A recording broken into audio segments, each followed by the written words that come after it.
This is the X&C Podcast, your Xbox newscast, featuring Colteastwood and Mag, hosting industry interviews and gaming talk live on YouTube every Monday night at 5 p.m. on the West Coast, 8 p.m. on the East Coast. For all of you listening around the world, X&C Podcast is available on demand on Spotify, Google, and Apple Podcasts. Welcome to the show. Join the chat, hit the like button, and let's get into this week's topics with the Xbox newscast. You should. Okay. We're live. Raise and Radio live. Meg's like, leave it in, which could be a contextual thing, but I was just telling, welcome everybody to the show. I was just telling Meg, we have 8 seconds, and I pulled Perfect Dark off of the intro for X&C, and he goes, leave it in. Leave it in, man. Yeah, leave it in there for all eternity. I want that in that. What was that game with the dragons that never came out? What the hell was that name? Scalebound. Scalebound. You should put. I want clips of Scalebound. Of course, Perfect Dark, and then I want Contraband in there as well. All of them. Hey, what's up, everybody? Look at all that chat is already rocking and rolling. Yeah, we love you guys. Thank you for. Hey, what's up, Loot Play? It's been a very trying time to talk about gaming news, whether you're a creator or not, a podcaster or just somebody who likes to hang out on Reddit or social media or whatever, right? Mag only had a brief stint with us on an emergency podcast, but I'm glad you came in and we had a good discussion. But there are a lot of things that you and I haven't had a chance to talk about, and we're going to get into those. Before we do, I want to thank everybody for being here. Hit the like button. We're live on YouTube. We're going to look into maybe live streaming simultaneously to TikTok or something and see how that goes. See if we can find some stragglers and some people who may not have heard of what all the stuff going on. But for now, we're just on YouTube, and we're on Spotify, Apple Podcasts, and other podcast platforms on demand every Monday night on the West Coast. So, Meg, what have you been playing? Let's kind of warm things up and talk about what you've been doing. We might have been playing some of the same games. Have we now? Is that a fact? Maybe. Well, I was playing. See, I had an issue with Death Stranding. I told you about this when I first streamed it, and I had some fun with it or whatever. But I did notice that some of the people in the chat, and my chat, were just like, "This is kind of boring to watch" or whatever. Because like you're literally just trying to like it comes across as a very personal game. Does that make any sense? Like it's not really like a. It's not really like a showpiece. They'd be like, all right, I'm going to play the new whatever Call of Duty map, or I'm going to play Tony Hawk's Pro Skater. And you got like all kinds of crazy stuff to watch, or Resident Evil. Everybody loved my Resident Evil streams that I did for Village. And then I started playing Death Stranding 2, and I'm watching this game, and I'm just like, I'm not engaging enough with the audience because I'm just kind of like got my mouth open, like what do I do here? What is this? Oh, let me clutch my chest so that I don't fall on this rock and this and that. And people are just kind of like, what the hell is going on? So I think I decided I'm not. And of course I got copyright strike twice for the licensed music. So I'm like, falling on my head. Yeah, I know, twice, dude. And there was one of the songs was an indie song I've never heard of. So how the hell am I supposed to know it's licensed and not licensed, right? Not even a real song. Not even a real song. They're an indie song, bro. So I may balk on that. And then I might go to something else because I'm thinking the horror thing for the streaming right now until like the multiplayer games come out in late August. I may continue with that because I pre-ordered Little Nightmares 3. They gave me the next gen remaster for free of the first one. So I may go back and play that and starting maybe tomorrow or the next day, I'll start playing Little Nightmares 1 remastered. And then so people can kind of get their appetites wet, you know what I mean, for the new game coming out. And some people asked me to play Silent Hill 2 Remake. I may do that. And then that should dovetail right into the late summer, which now, by the way, has created quite the complication. And the reason why is because I was fully focused, laser focused on Gears of War Reloaded. That's going to be like my top tier maggots. I'm going to be playing with them. That's part of being a top tier, a member on my channel. We're going to do that. But then all of a sudden, Helldivers 2 decides, hi, we're just going to release on the exact same day. What is that all about now? So I mean, you got in a little bit of hot water over the weekend when you were complaining about that announcement for Helldivers 2. They're like, he was on the Pony podcast. And I was looking at yet again where people were trying to make a mountain out of a molehill. But yeah, it is. You mean Captain Clips. Yeah, him. Captain Clipper. Clipper You know Man. what the funny thing is? I blocked him, I don't know, months ago. And people keep tagging me, like my friends keep tagging me in his things. I'm like, guys, can you stop tagging me in this stuff? Because I don't care what he says. I don't care what he's showing or what he's saying or whatever. And I'm like, please stop tagging me in this stuff. I blocked him for a reason because he's just toxic. Anyways, whatever. That's a whole other story. And then, but people keep like, Meg, did you see this? And I'm like, oh my God, please no, just leave me alone. But anyways, no, I wasn't happy about that announcement because I think it was poorly timed. But anyways, that's a whole other thing. That's what Phylaw 95 in the chat says Colt has those little birds that are like, hey Colt, Mag's over on this podcast. Go babysit him. I told you guys the day before. I'm like, by the way, oh, you know what the funny thing is? You did, yeah. The funny thing is that I wasn't even on Crossfire specifically for that reason. Mooch invited me 8 days before, and I couldn't make the week before. I'm like, dude, I got too much stuff going on. I can't do it. I was actually working on videos for my channel and everything else. And so I was doing some of that stuff. And I said, no, I'll do it the week after. And then just so happens the Wednesday before that's when all hell broke loose with Xbox, right? And so people were trying to put 2 and 2 together that wasn't really matching. And I'm like, no, it had nothing to do with that. But anyway, we had a good discussion about that whole thing. But yeah, and I saw one insult and then one really nice compliment, and it kind of evened it out, and I could just go on with my day. It actually wasn't as toxic as people thought it was going to be, and it was actually a pretty level-headed conversation for the most part. Yeah. So I was just like, okay, whatever. We had a good time. We had a great time. But anyways, so I've been playing. You're gonna hate me. If it starts with an R, I'm gonna hate you, dude. I went back and started playing Resident Evil Village again. I can't stop. I can't. It's a drug, dude. I feel like I'm I'm at like an AA meeting where I'm admitting that I fell off the wagon. I have to ask you a personal question. Of course, go ahead. I saw a clip of Lady How do you say Demetrescu? Charging after the main character, and she was in like black lingerie. Was that a PC mod or is that part of the game? No, that was my personal dream. No, she wears a white dress for the entire game. Okay, that's all I've seen when I played, and I thought, well, no, I saw that, and I'm like, well, no wonder Mag just keeps going back and playing it over and over. I mean, it's his dream come true. I know. Mag wakes up at like 3 a.m. Oh man, I really need to finish chapter 3. Yeah, no, I've been because I'm going back to get that because I like I said, I'm still gonna go back on Xbox and get that 1,000. I'm at 975 out of 1,000 on the main game. I got 100% on the DLC because I bought the DLC, which I did not buy on PlayStation. So on Xbox, I'm literally missing 25 achievement points for the perfect score. Now, I'm going to go back and do that. I absolutely promise. I re-downloaded it on my Xbox, so I'm ready to go. I just need that one achievement, and that's for the Mercenaries mode. But at the same time, I'm also going to be going for the Platinum on the PlayStation. So I'm playing on both systems right now, and I just can't stop. It's just so good. But now I'm on this horror kick right now, and a lot of people are saying, Meg, we loved it when you did the horror stuff because it was funny. I'd scream like a little girl. I'd jump out of my chair. At one point, I actually hit my teeth on my microphone because I was talking to the chat, and then there was a jump scare, and I smacked my mouth right on the mic, and like I hurt myself. And people were just loving it. So I might just keep doing that until the multiplayer comes out. Then it's Gears of War, baby. It's going to be Gears of War, Borderlands 4, and you know what? But not Helldivers too. No, you know what? You and I aren't really fans. I know, but I'm gonna re-download it, and maybe I'll have more fun with like the Xbox community because I really wasn't playing with any PlayStation people. I was playing with my wife. And Noof Nukem. I was playing with Noof Nukem and my wife. Oh, there you go. We all bought it on PlayStation like last year. We had a blast. But I may just re-download it because it's crossplay, right? So I'm like, just add my name, and I'm not going to rebuy it. I've already own it. So just add my name, and then I'll start playing with the Xbox community too, man. You never know. It might be more fun with like more people, right? Yeah. Anyways, what have you been playing? So I've been playing Death Stranding 2. My mom's been in town, and she's been. I messaged you a couple times, but yeah, she's been kept us pretty busy, and so. It's crazy. I guess I learned that when you get older, you don't get tired.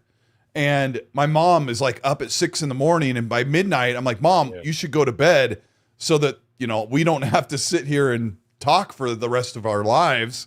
And anyway, she's been keep running us ragged. So I would sit down and try to play Death Stranding 2, and I'd get like 30 minutes in the game. I'm like, I need to go to bed. It's been a long day. But I'm like halfway through the game, chapter 7, I think, and I have a couple issues with it. But I think the first one's better so far, but it'll probably up the ante. I don't know how it got that 90. Yeah, I really do. I really think. Yeah. And I would say, but I just feel like it might be a little bit spoilery for people. Not story-wise, but I think people should experience it for themselves. It's kind of missing a key mechanic that Rand told me comes up a little later, but I thought I would... As far as Rand? Rand is... Well, I mean, Rand's always like 2 full days of gaming ahead of me at all times, so... Yeah, fair point. Right? Yeah. So, yeah, he said that these moments come up that will be there. But anyway, I was... while my mom was over, we were kind of like we had the TV on, and I saw this thing, and I know we have a semi-international audience. I learned about this thing called like the Great British like cheese roll chase thing. It's like this massive hill in England, and they take a wheel of cheese, and everyone gets up at the top of this grassy hill, and they run after it. Have you seen it before? Yep. Yeah, no, dude, and I've seen the wipeouts are so bad. Like, yeah, like the dudes flying and like into the fences and stuff. And I'm like, oh my God. It's like Jackass, basically. It's basically watching like, hi, I'm Johnny Knoxville and I'm chasing a wheel of cheese, and then play a punk song. And then a stretcher comes out after every roll down the hill. It's insane. I was actually going to put it up on the screen, but it made me think we should do a segment that my brother's podcast does where they bring up some funny clips at the end of the show, and they just laugh their heads off. And I was thinking about bringing up some funny memes and stuff related to gaming that you and I could like hit before we close out the show every week. It'd be pretty fun. Dude, but I'd love that. Yeah, we had a good time. So I thought I'd tell you guys real quick what we're talking about today. We've got a full docket of stuff. We're going to talk about a couple of new games that are about to come out. The brand new the very tired Game Pass is unsustainable argument that just continues to get stoked. Some of the developers complaining about it, the Helldivers coming to Xbox, what that means. That's a whole discussion. PlayStation changing their attitude about their console.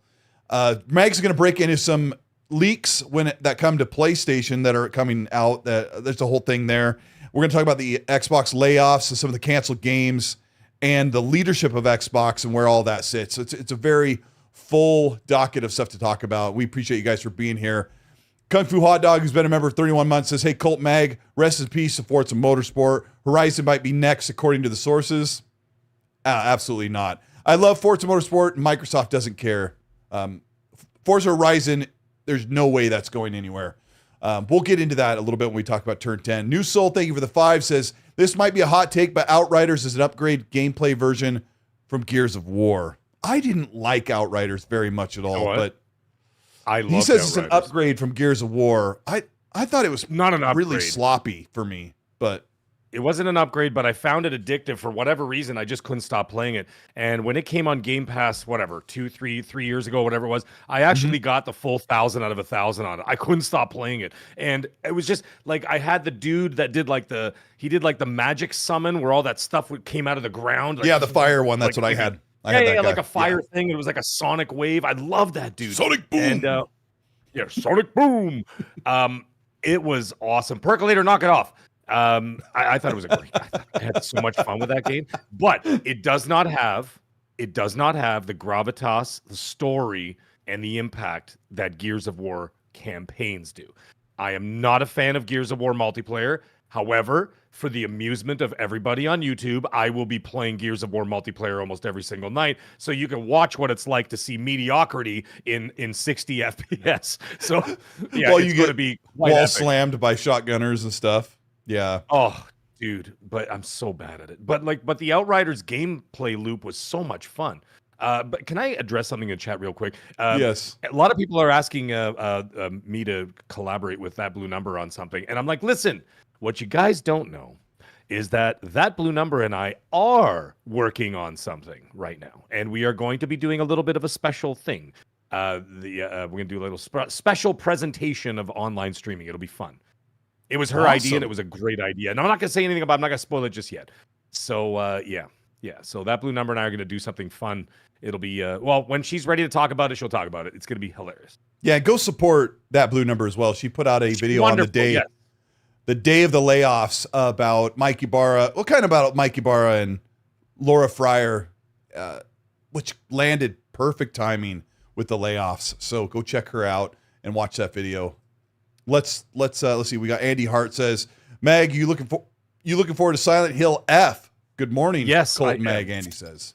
I certainly am. That is on my wish list right now. I'm greatly looking forward to it. But the thing is, with Silent Hill, you got to remember something. This ain't no Resident Evil. Silent Hill, you got to wait for the reviews to come out because Silent Hill is mega hit or mega miss, right? That series has been, and I played every single game in that series, but except for the Silent Hill 2 remake, which I'm going to play after I do Little Nightmares.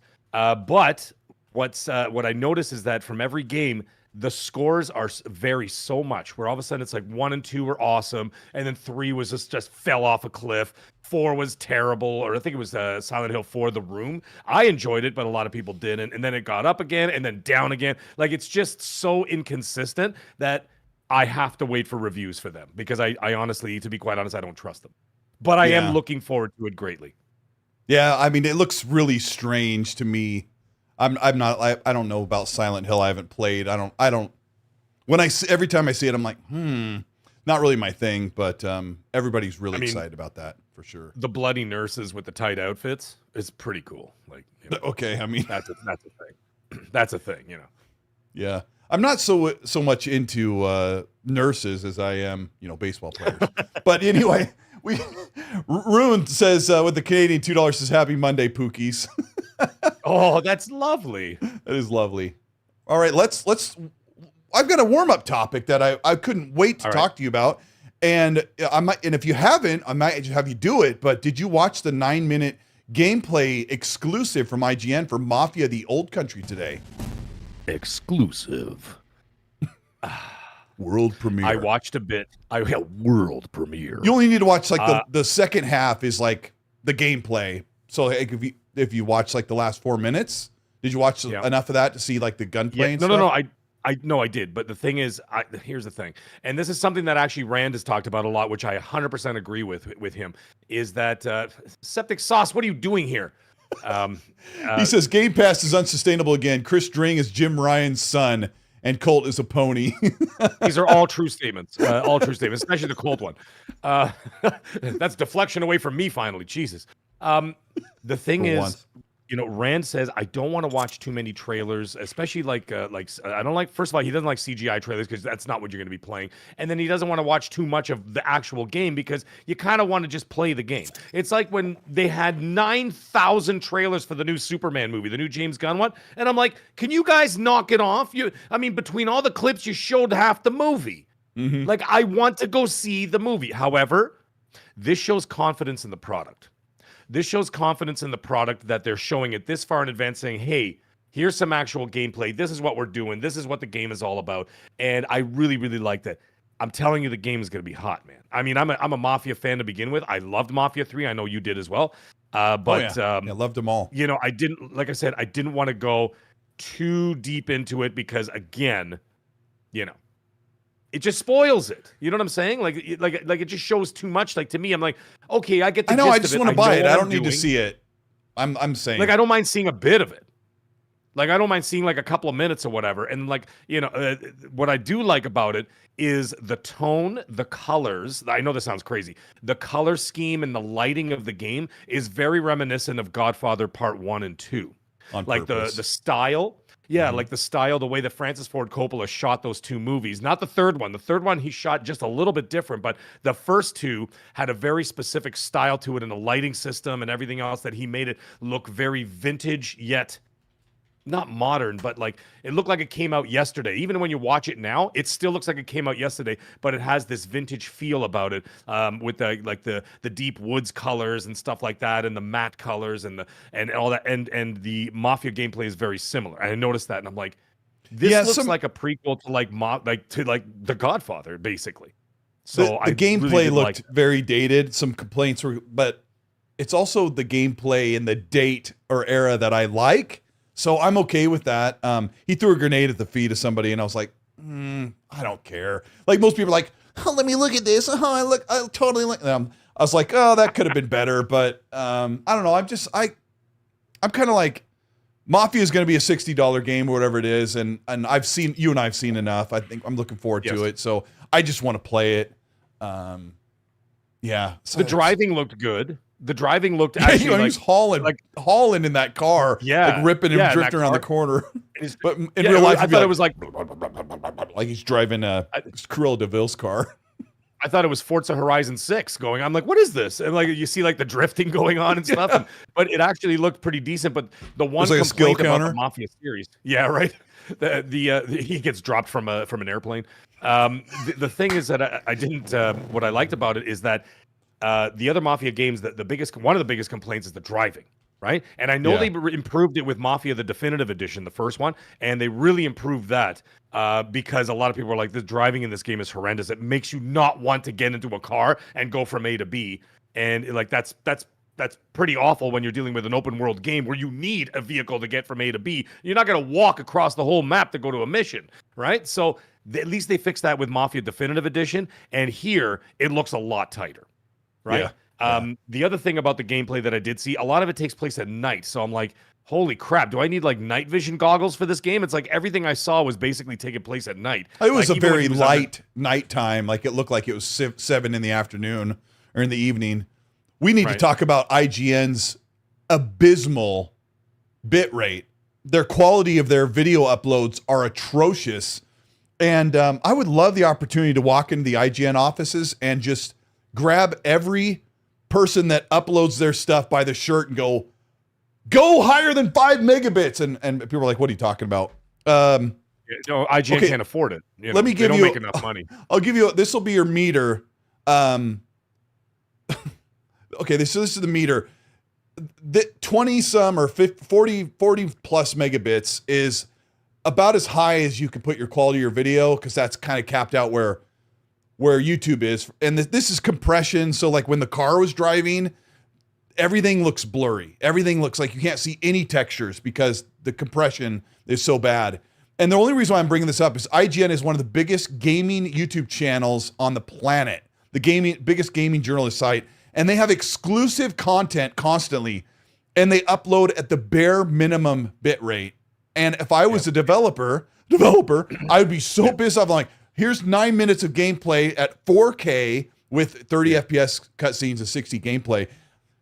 Here's your exclusive. And then they're like, we'll just reprocess it so it can upload as quickly as possible. It's like, anyway. Like why? Like, I mean, just like you said, they're one of the biggest conglomerates on the planet for video games, and you can't put out a quality product stream. It's unbelievable. And look at that blue number in the chat. She goes, "Oh my God, the Arc Raiders footage was atrocious."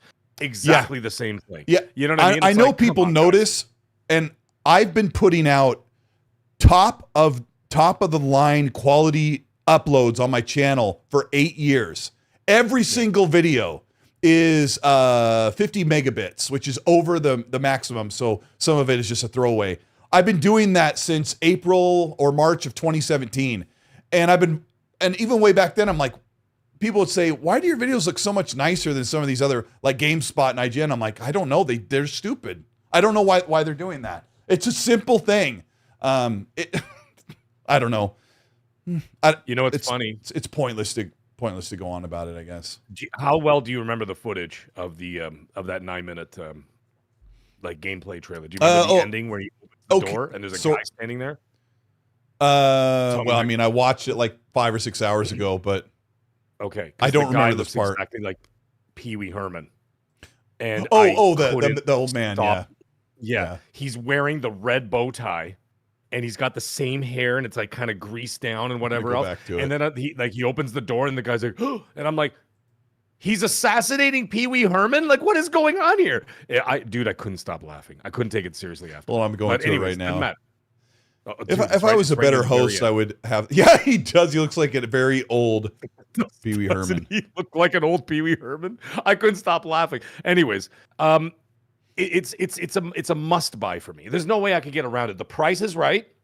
right? And then, Yeah. of course, you got a great studio behind it. They've obviously learned their lessons from Mafia 3. They're not going to make it worse than Mafia 3, and I really enjoyed Mafia 3. Yeah, I know. They All of put us here like Mafia 3. Yeah, it was a lot of fun, man. It's kind of like Crackdown 3. It's just Hey, I just that had a Lincoln blast Clay with was it. better than the one in Mind's Eye, which you didn't even realize it was him. No, I didn't. Well, I didn't recognize him. But yeah, I heard It's been like 10 years. Like, wow, jeez. But yeah, anyways, Mind's Eye. That's a whole other thing. They should sell that for $5 now. As soon as they fix it, then I'll play it. Well, let's say that real quick because I don't get everything on the docket for the show, and the Mind's Eye CEO said that they are going to relaunch Mind's Eye because Rockstar sabotaged them by bringing in employees that applied to work at the studio to sabotage the game. I think something's going on over there. Somebody is snorting some booger sugar or something. Like, I can't believe they're saying that Rockstar sabotaged them from the inside. I don't care what game you have. Rockstar is not worried about your game. You think Rockstar was worried about... They've got their own multi-billion-dollar project to worry about, and then their soon-to-be-launched multi-billion-dollar online component to worry about. I don't think they're sitting there worried about practically an indie studio at this point making Mind's Eye. I don't think they were worried about that. Yeah, it's so weird. That seems like some strange projection on my. But you know what, Mag? If they go back for 6 or 8 months or whatever, and next year they put that game back out again, and it's way cooler. Heck yeah. Dude, but you never know. like you never know. Hold on. There have been success stories from this. Think about damn it, what was that one? The one that got Sony. It was on Sony for a while. No Man's Sky. No Man's Sky. Like No Man's Sky was one. Cyberpunk 2077 was another. Right? There's Those two. games were just universally trashed, and then they came back. They thundered back with a fantastic game. Ubisoft has done this a few times too. I think that Star Wars Outlaws Rainbow Six Siege wasn't Rainbow Six Siege kind of early on. People were like, and then it became like undeniable. Like it was one of their biggest games. They've done it with Assassin's Creed, I think, as well. I think Star Wars Outlaws was quite redeemable after the 6-month mark when I bought it, and they had done all those fixes. I read up on it and I was like, okay, what are the fixes that they went through in here? And they did everything, changed quality of life. They changed mission styles. They changed even the gameplay, like the gameplay loop for like the stealth missions. They changed all that, and the game is phenomenal. And you know how many people have messaged me and say, Meg, I bought it for X amount of dollars on sale. I can't believe how good this actually is, and this and that. I'm like, guys, I told you. I'm not just blowing smoke here. You and all of my other friends are saying the same thing. I have a couple of friends that won't play the game that says it's trash, but it's weird. Go back to it. I need to go. I need to. I've got it. I've got the desktop sitting on my PC, the icon. Romeo, so the protagonist is ugly though. Yeah. I mean, just her hair. You know what? Here's her hair. She has her moments. There are moments where like you look at her face and you're like, oh my God. And like just like that does not look good. And then there's other shots where she actually looks decent. But you're right, Colt, it's the hair. I can't deal with the hair. The hair's ridiculous. I mean, she looks like John Bon Jovi in 1988, like just after he cut his hair a little bit. Like I can't do it. Right before he took a motorcycle out and wrote Blaze of Glory. Yeah. Hey, our good friend Biff Rinaldi sends a super chat, and I was in the podcast with him on Saturday with your best friend Risket. Biff Rinaldi says, I had my first seizure in 5 years today, not feeling great. Jesus. Dude. He says some other stuff, but yeah, bro. I mean, I was just on the podcast with him. He's doing phenomenal. I don't know a whole lot about seizures. My nephew gets them, but like they can last for like 30 seconds or a minute and they just absolutely destroy you, don't they? I don't know if you know about this no, I do about it. Yeah. I'm sorry, Biff, but he says he's not feeling great, but he said, Mag, they added Chivos to Outriders. I got my 1,002, got to jump back in and top up. Yeah. Yeah, man. Yeah, it's a great game. I enjoyed the hell out of that game. I mean, but once I got that 1,000, that's it. I'm out. Like, I'm not going back to it. It's just like if I get a platinum on PlayStation, I am never going back to it. That's why these conversations about, generally speaking, these conversations about backwards compatibility really mean nothing to me, because when I play the game, I destroy them. to the point where there's nothing left. I've decimated that game and I've uncovered every stone. You know what I mean? And so like, there's no point. Like I don't feel the need. Now, Helldivers is a little bit different situation because that's this gen. It only came out 18 months ago. So like for me to revive that game is not a big deal. It's still this gen. It's still there. I could just re-download it, take 2 seconds. But like, I'm not going back to the Xbox 360 or to the PS3 to play anything. Like I'm not doing that anymore. So yeah, anyways, whatever. Sorry, that was a side tangent. No, I mean, I've tried to. I love that era, but sometimes you go back. I was thinking about replaying Syndicate, which you're like, what the heck is that? Syndicate was a late Xbox 360 PS3 generation first-person shooter that had kind of like some bullet time stuff and some X-ray vision. Yeah. And it wasn't a really great game, but I almost finished it. And I was like, oh, I should get that on PC. It's like probably $2. But then when you go back and play a game that's 15 years old, it's like, ugh. Donnie's so messy. He says to Mag, someone in the chat says Mag loves any game that takes place in a morgue. Surprised he doesn't like more Xbox Studio games. Xbox is dead. Oh my God. Where's the sound effects when I needed them? Oh my God. I missed it. Oh gosh. Every time I do it, I have to do this before the show. It's like, it pops up this thing. I forgot to pull up the soundboard. That's too late. It's too late. I can't make a joke now. Yeah. Yeah. Can't do it. Here, take this What the one. hell is she doing in the chat? Oh my gosh, it still doesn't work. Colt. What? I'm sorry. Mods, can you ban my wife? I'm just kidding. Sorry. There you go. Building. Yeah. Yeah. The Stream Deck is amazing, but the first time, or when I load up the show, it's like, Discord's like, do you want to authorize the use of these? I'm like, stupid thing. Like, why can't you save that forever? Yeah, and it shows my password up on there. Everybody say hi to Chef Trouble in the chat. That's my wife, by the way. She's at work right now, but she's obviously on a break, so she's in here talking smack. There we go. See your Chef Trouble in there? Everybody say hi to Mrs. Mag. Anyway, continue on, Colteastwood. Your husband. Done. Got to ask the real questions, right?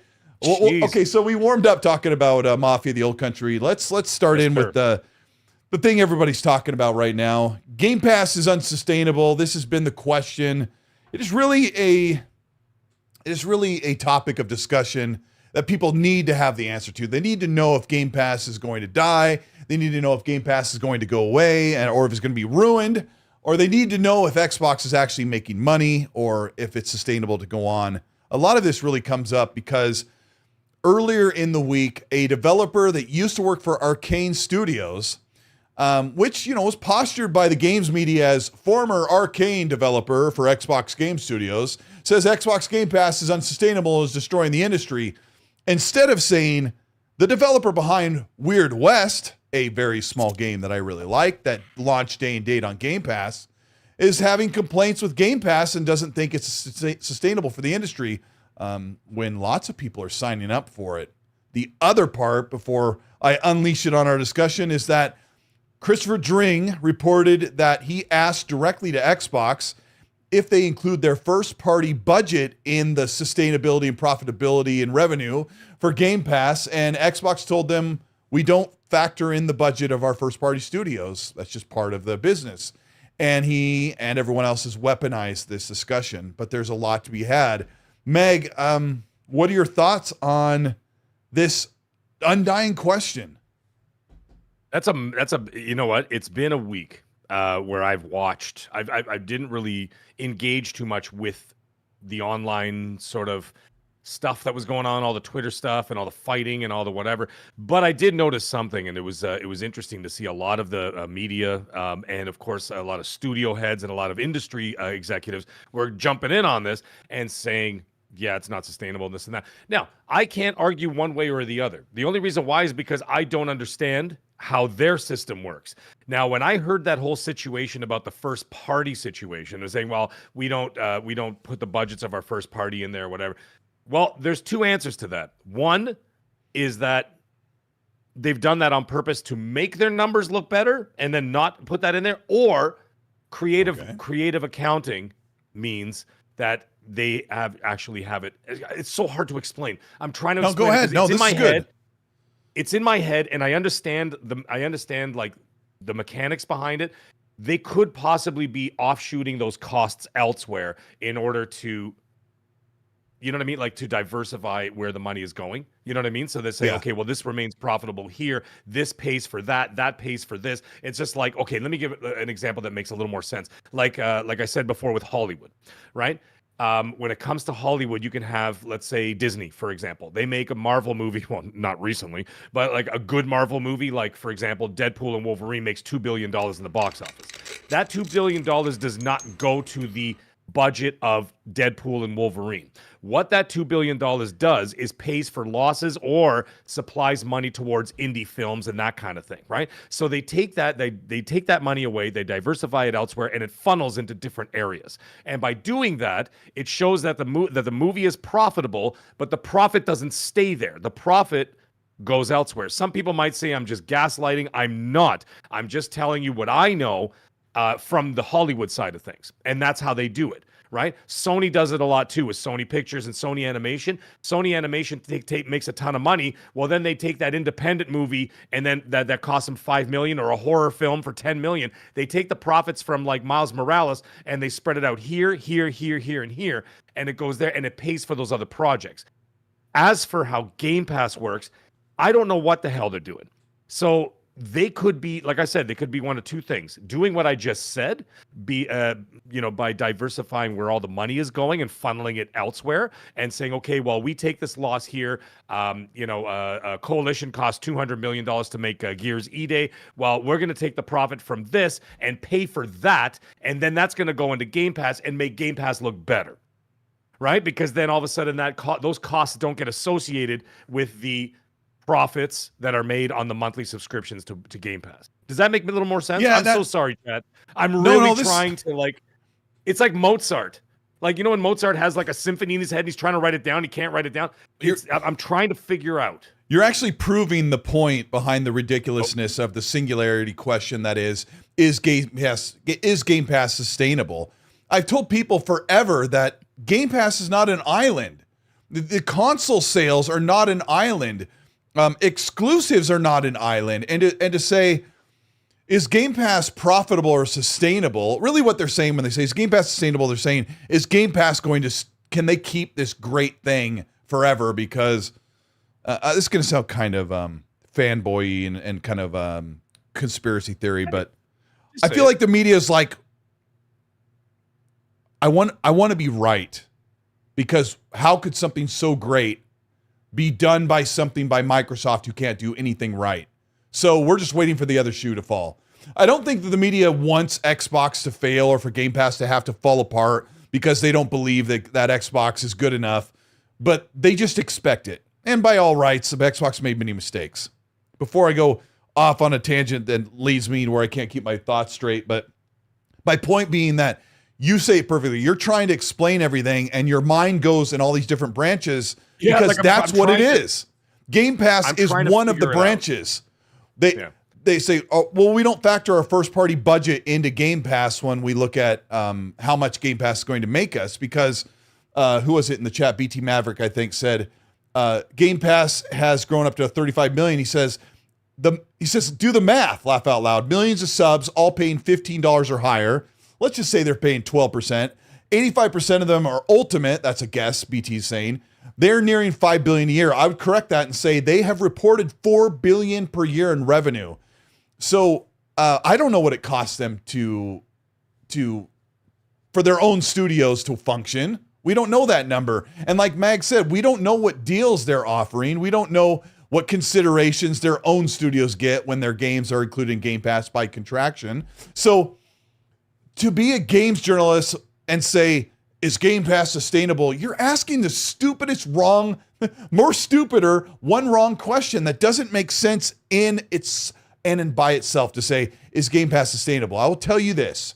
Unless you believe that one of Phil Spencer's lies is, yes, under oath at the FTC, yes, Game Pass is profitable. His words were, yes, it was profitable. He told people to stop watching his wallet. So unless you think Phil lied there, and there's some things that he said he's done, and then things he said that he was going to do and he doesn't do, but his claim is that Game Pass is profitable. And the journalists are asking if it's sustainable, mean will it live? Their games, it's so frustrating because the budget of their first party studios is Avowed doesn't only release on Game Pass, Mag. It's sold on Steam. It's going to be eventually sold on PlayStation. It's sold on Xbox consoles. And it's sold on, I don't know, other platforms, on PC. The game is sold nearly everywhere. And it's on Game Pass. So Xbox looks at their business with a heliocentric model of this is an Xbox, that's an Xbox. So you were saying it so perfectly when you said, what was the word you said? Creative accounting, or what was that word you used? Yeah, the creative accounting, what it is but like where I work, they do a lot of that too. So for example, let's say I have 8 different budgets, right?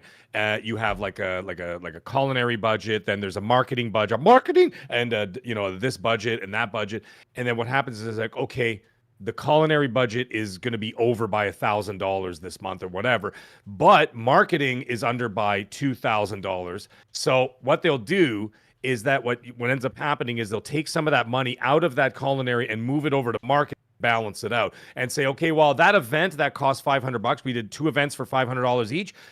We'll count that as marketing, change it to community marketing, and then move it over and transfer it off to marketing so it makes the numbers look better. Then you might take from another department. I can't get into the specific names for obvious reasons. Sure. Right. And then like what ends up happening, and they say, okay, well, this one was over by $2,000. Well, that doesn't work. But there's $1,000 over there, and we can move $1,000 over there because we can call them something else because technically they were used in a different department. So then you could do all that, and what ends up happening is at the end of each month, then you get the accountant can sit down and say, okay, let's balance this. How can we balance this so it looks better for head office or whatever, or for investors or that kind of thing. That is exactly, sorry, maybe that's a better way of me trying to explain what these guys are trying to do. Because when you hit me with that question, I tried to blurb out 1,000 things that didn't make much sense. You know what I mean? But now it's kind of making a little more sense. And I think what they're doing is exactly that. It's not an easy answer. Whatever. And the thing is, like, for example, let's take Indiana Jones. The budget for Indiana Jones, what, 150 mil, maybe? Maybe more. 100 mil, something like that. Maybe more. Okay, let's just say it's... it's got a franchise tied to it, so sure. Okay, let's just say it's 200 million just for argument's sake. All right? $200 million. That $200 million, the budget for that does not go directly into Game Pass. It doesn't go directly into Game Pass as a cost because it's, as you had said, it also went to Steam, it also went to PS5, and it is also sold separately in the Xbox store. So you actually have 4 storefronts, including Game Pass, we'll call as a storefront.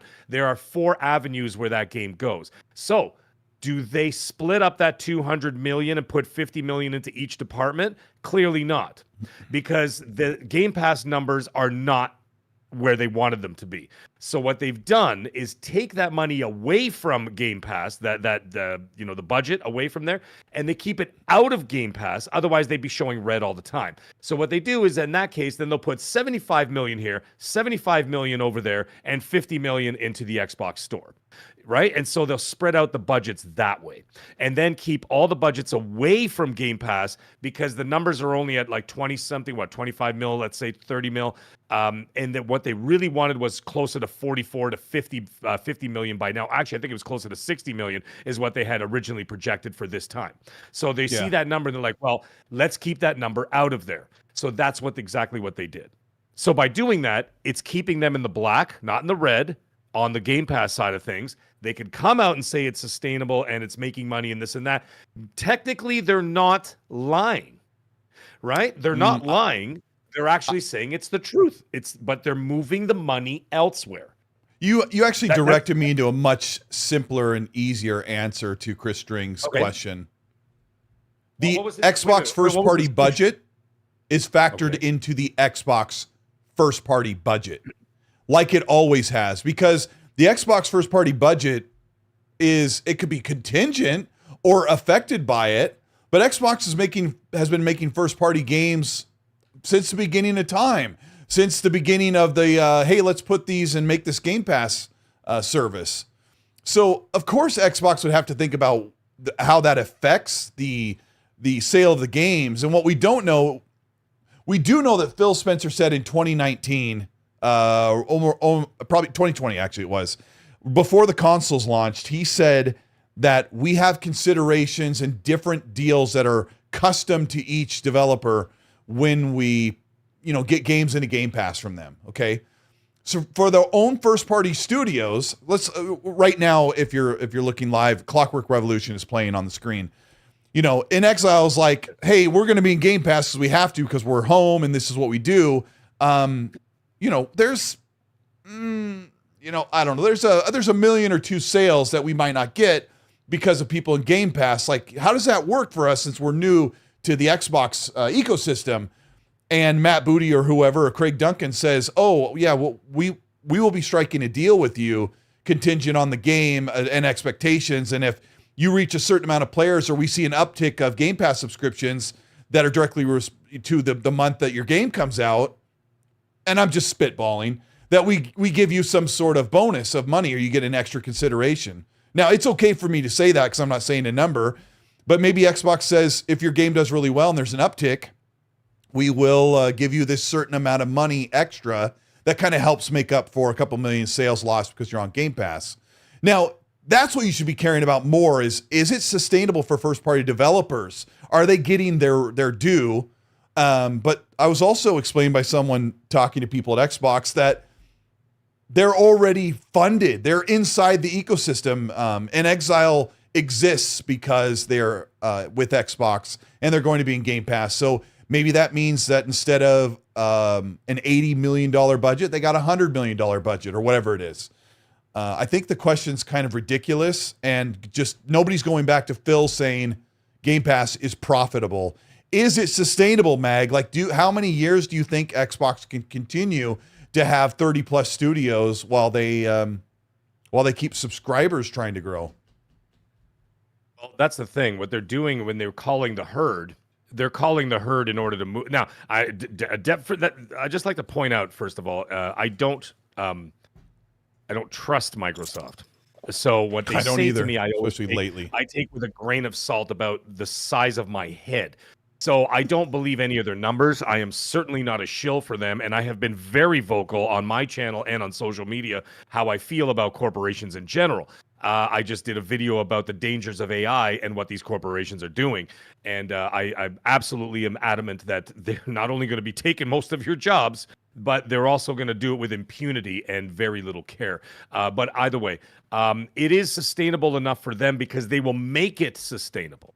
They will continue to make it sustainable at the cost of people, at the cost of jobs, at the cost of development, or maybe even, like, we can even call it dead weight. They will cut it off. Right? Or redundancies, things like that. We will get into the layoff situation in a moment, but there are a lot of problems there. There's layers and layers and layers of problems that we wouldn't even be able to cover all of it if we were to dive deep into what exactly is going on and what happened and what's going to continue to happen moving forward. That being the case, I think Game Pass will stay. It's going to rise in price because, as we already know, we talked about it last week, what happens when you have a subscription service that you're not hitting the numbers? Well, then you hit the people that are still there with higher prices. And that's what Disney did. That's what, Amazon Prime did not do that, but Disney did that. Netflix did it. And what happens is they weren't hitting new projection numbers that they wanted, and so they start raising the prices and they start saying stupid things like market conditions,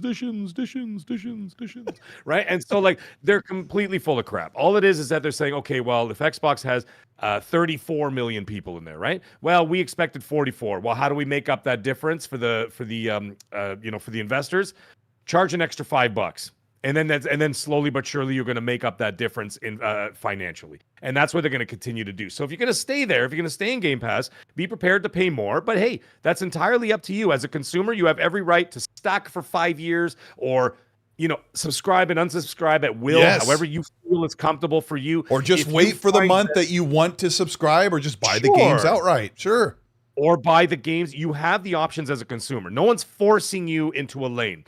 So, like, for example, if I find nothing intriguing from, let's say, now until Call of Duty, then I'll unsubscribe for 5 months. I'm like, I'm not going to pay for 5 months, $125 or whatever it is for 5 months if I'm not going to be utilizing it because I got other games I'm going to be playing during that time. I'll just unsubscribe. When Call of Duty and Outer Worlds 2 drops, boom, get right back in there and jump in there for a couple of months if that's what you want to do. You have the right to do that as a consumer. No one's forcing you otherwise.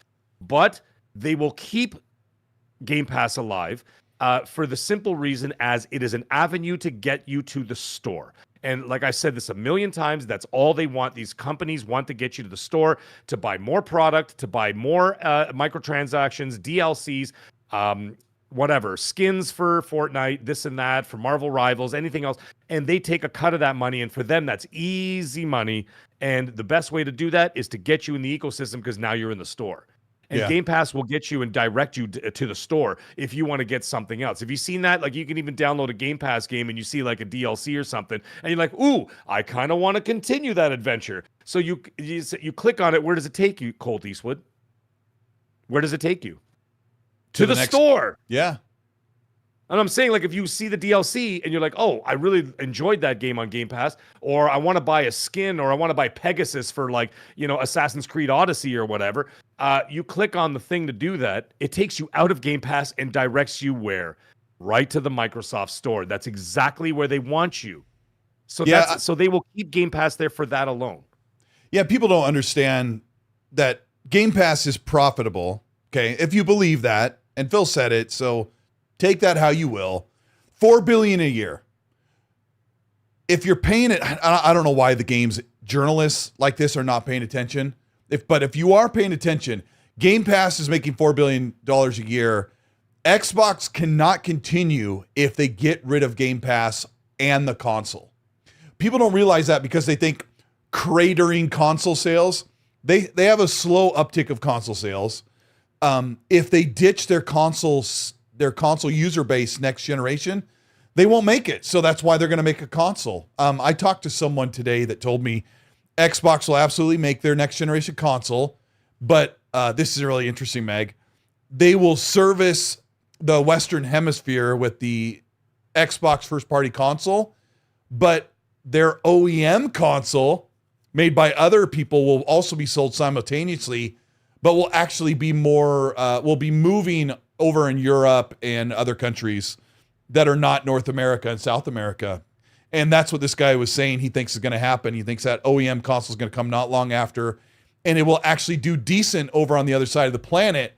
But here, for us that are over on the Western Hemisphere, it'll mostly be sales of the regular Xbox console made by Xbox, but you can also buy the OEM one here worldwide. So Xbox is kind of like spreading out this idea of not being pigeonholed and stuck in one place where they, it limits them. And I think this is partially why they've moved out of Europe with their console market, where they're losing the most money on each unit. Paris in the chat, I don't know if he's still here, but he says sarcastically, Xbox is doomed. Game Pass has ruined the industry. The Series S too. And I find it funny because Game Pass is something that if it was available on Nintendo's platform, if Nintendo had their own Game Pass where their brand new games were there for a high price every month. If PlayStation had it, they would pull in probably 20 million subscribers in the first year. Easily. I said a long time ago, if PlayStation had a first party, if they had a Game Pass of their own that said, when Ghost of Yotai comes out this year, and when that comes out this year, it's going to be included in your PS Plus Extreme, whatever they call it, that they would have 50 million subscribers by the end of the year or two. Red Wolf Renegade says, hey, Mag, is Spider-Man coming to the next Xbox? No. Next question. Andy Hart says, Condemned on the 360 was awesome and needs a remake. There were such great shooters back then that did stick around. Wagerman, thank you so much for the $10 super chat. Well, hold on, let me look at this. We have almost 850 people watching live. Thank you so much for being here. Show your support for Mag and I. Hit the like button. Hitting that like button is free. It's easy just by scrolling down and hitting the thumbs up. If you're not enjoying the show or you think we don't know what we're talking about, you can hit the thumbs down. We appreciate you being here, but hit the like up if you are having a good time. I got to address Red Wolf Renegade. Yeah, Sorry. go for it. I brushed over that super chat so fast. That was just for comedic reasons, buddy. Listen, to answer your question, I don't think it will. But you know what? Stranger things have happened, and I'll tell you why. I'll give you an example as to how it could work. You do something like that. I mean, it's a 7-year-old game at this point. Let's just say they did it for argument's sake, right? They would just do what they're doing with Sony, what Sony's doing right now. They release a PC game, like one of their games, 1 year, 2 year, 5 year, 10 years from whenever they released. They release them over there, get your appetites wet, and then send you, and then be like, well, if you want to play Part 3, or if you want to play Venom, or you want to play Last of Us 3, or whatever, then you got to come over to our console. You want God of War Ragnarok on your Xbox Series X? Cool. Or you want to play it on your ROG Ally or whatever?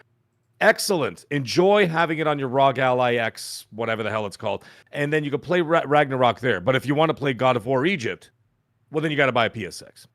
And that's what they do, and they will continue to do that. So I think maybe that's a good idea. I don't see what the hell's the harm at this point. I agree. And I also think they would bring Spider-Man to the Xbox console, but Meg just bookended it perfectly. If PlayStation believes the same as we do that the next gen Xbox console will play it anyway via Steam, right? PlayStation might look at that and go, "Why not just sell it to them straight on the Xbox console?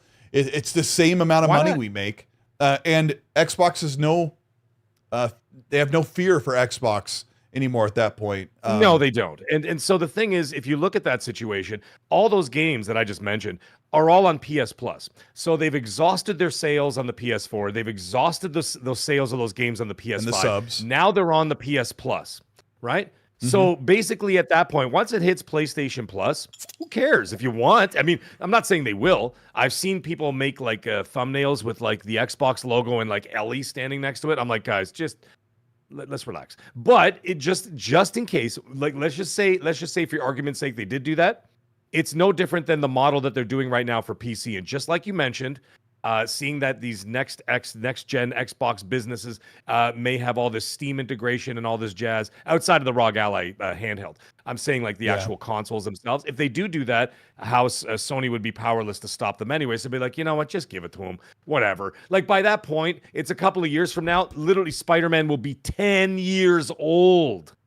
Like just like at that point, what are you hiding? You know what I mean? But if you want to play Wolverine, you gotta buy a PS6 or a PS5 Pro, whenever you know what I mean? Or you want to play Spider-Man 3, you got to buy a PS6. You ain't getting no day and date. That will never happen. Ever. That is, you can get that out of your mind now. Yeah, that's a major difference between Xbox and PlayStation. I want to also bring in the perspective of not every game is coming to PlayStation. Not all of the tentpole titles are on PlayStation. But I think they will be. Like, we still don't have Halo on PlayStation. We still don't have Gears on PlayStation yet. It's on its way next month, right? So everybody just acts like this because they're seeing that these are the plans. Like, you've got the Forza game, you got Gears coming, and then the Halo game is eventually going to be there. You may never see Halo Infinite or Halo 5 or Master Chief. I don't know why Master Chief Collection isn't on there on PlayStation. It would be supposed to be by now, but like I don't even know if it is actually a thing. But you and I are like, put Master Chief Collection on PlayStation and sell 6 million copies. It would be phenomenal. But it's more than likely that Halo won't be on PlayStation until the Combat Evolved remake comes out in a couple of years or however long that is. But I think it'll be next year. Don't expect Spider-Man and the next God of War and stuff to be coming onto Xbox console anytime soon. I'm with Mag that if those games have been out a few years, the weird thing is that Helldivers is like not even 18 months old, and it's PlayStation's most successful game this generation. I'd say it would be arguably one of the most successful, if not one of the most successful games. I guess I could say those words. Helldivers 2 is one of their most successful games this generation, and they turned around and just threw it on Xbox so fast, like in all perception, like really fast. Wagerman, I'm going to get to your chat. I want to make sure that Mag and I hash that out. Yeah. Yeah, holy crap. And that's part of the other discussion we're going to have here later in the show. Wagerman, thank you so much for that 10, says, Game Pass is a different bucket. Before I read the rest of Wagerman's, Wagerman is a great friend that I've met on the past few fan fests, and he has an opportunity to kind of side talk to some people. So his opinion he's about to give comes from a knowledgeable discussion, I would say. How about that? Like a measured discussion. He says Game Pass is in a different bucket. Game Pass is a different bucket. They can see how many people have been letting their sub lapse versus how many people played indie, keeping their sub going. There's a formula, and that $20 goes into the Game Pass bucket. They have access to all. That's the end of his super.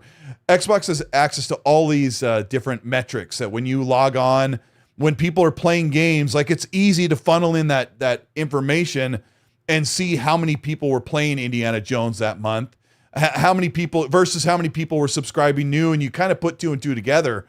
One of the arguments I had with Zocker behind the scenes about this was he was like, "Is this sustainable?" And I'm like, "It's really all about sums. It's basically an addition problem. It is all it boils down to.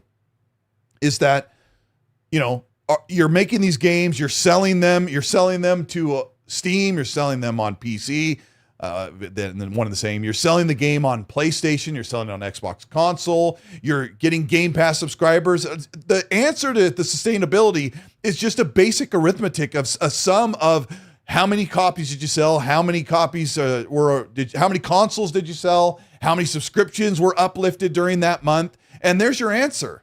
And Game Pass is still trotting along. They're definitely going to raise the prices. Talgis Zero, thank you so much for the Canadian 5, says, Colt Mag, did I hear correctly that a new Ghost Recon is in the pipe? There's some rumblings of that, but I haven't got any substantial evidence to say that it's being developed. But I did hear some whispers, like some people have been talking about it. But like I said, people talk about a lot of things, but I haven't heard anything from anybody reliable just yet. Yeah. But now that you mentioned it, I'm going to keep my ears open. That's not even on my radar. I haven't heard anything. Yeah. No, I did hear I heard a couple of whispers about it in the community, but like nothing serious. So I don't know. I don't know what's going on. So I can't say otherwise. Broke Boy's asking if you read a super chat from about half an hour ago. I saw he said something in the chat, but I can't pull it up. I can't go back that far because it's not my channel. I can. I remember seeing it pop up as it popped up. I'll grab it. Hold on. I try to make sure we don't miss any. Hold on. I'll get it right now. While I'm doing that, I will do two things at once. So I want to get this out of the way. In the chat, who is it that asked? Crusader Splinter Cell is still coming. Oh, Guinness Mon 1970 says, what do you guys think about Once Human coming to consoles? And I will answer that since I've put in almost 100 hours on PC. Once Human is coming next year. It is the best way to describe it. It is I'm getting this, Broke Boy. I'm going to get it right now. Oh my gosh, I can't even think. Once Human is like State of Decay meets Control in an open world, mixed with Power World. You play as it's kind of a mature looking game. You play as a character that like spawns into this world. It's open world. You can build your house. You can go out and gather materials, and there are like kind of zombies and also CDC like soldiers. You have a motorcycle. You can drive around the open world. The spirits have melded like buses with creatures, and it's such a cool game, but it was only available on Steam. It's coming to Xbox sometime next year. So I'm really excited about that. All right, your super chat, Broke Boy, should be right here. I remember seeing it pop up. Oh, do you know Broke Boy says Silent Hill F is a Play Anywhere title as well, he added. Oh, that's cool. Yeah. Is that the one that I missed? Because I saw that when it popped up on the screen. I don't remember you reading it. We did get another Silent Hill F super chat earlier, the one that was directed to me, asking if I was excited about it, but I never heard this one you just read. So yeah, that must have slipped through the cracks. Yep, it did, and I did get it. So now I have it. So thank you. I'll leave this open just in case, but yep, we got it. Thank you so much. Thank you to my mods. Thank you so much for Yodana Kizada, Happy Bomb, and that blue number being in the chat. We appreciate you. All right, we were all over the place. I don't know. I think I'm going to put to bed the Game Pass sustainability argument for now, so we can move on. I think we covered Helldivers. I don't really care. That's my answer. I don't really care if it's sustainable or not. I'm just telling you they're not, or if it's profitable. I don't care. But I can tell you this: it's not leaving. It's not going anywhere because it's an avenue for them to get you to the store. So they will continue to have, and it's a steady income stream for them. Whether it's profitable or not, I don't care. All I know is that if you want your answer is this: it's not going anywhere. It's going to get more expensive, but it's not leaving. There's your answer. Okay. For multiple reasons, which we already discussed. And to wrap up the Mag and I were briefly talking about Helldivers and Spider-Man and other games coming to Xbox. And I think we do not see the end of PlayStation putting select games. I would predict that Fair Games comes out really soon to Xbox. And PlayStation is probably thinking, how about we just drop that thing everywhere like we do Marathon and other games? Because some of those games are going to be dicey. But there's a new quote from Hiroki Totoki, the co-CEO of PlayStation, that said PlayStation is no longer marketing to console. They're marketing for profit of their games, which goes in line with them saying that they are pushing more for monthly active users. This means that if PlayStation is no longer marketing their games for console, for PS5 and the upcoming PS6, this means their exclusivity is now more wishy-washy than it's ever been. So expect PlayStation to be more lenient or more flexible about how they allow games to survive, because right now it's really tough. A game's or a franchise's survival is based on if enough people can even play it. Another report was that only 25% of the younger audience is playing the mainstream games. The rest are just playing Roblox, Minecraft, and Fortnite or Call of Duty. Like they are not interested in the next Harry Potter game. They're not interested, like for the most part, like if I show you a game like, hey, look at what's on the screen right now. If I show you, that's Fable. There's a lot of, if I showed you like, ooh, this next upcoming game from like Crimson Desert from Pearl Abyss. This game looks amazing. The most people are like, I don't know, I want to play with my friends like I do every night. That's what we do, we play. So, all right, let me go back to this. Flight 116, thank you for the juice, says, hearing whispers that the new 6-face button layout controller, a new 6-face? I mean, that would have to be like something that PlayStation and Xbox come together on, because there's so many multiplats. Like 90% of the games are multiplats. Can you imagine 2 more buttons on the face? Oh, please, no. No. I think we've got it perfect right now, don't we, Meg? Yeah, no. Don't mess with anything.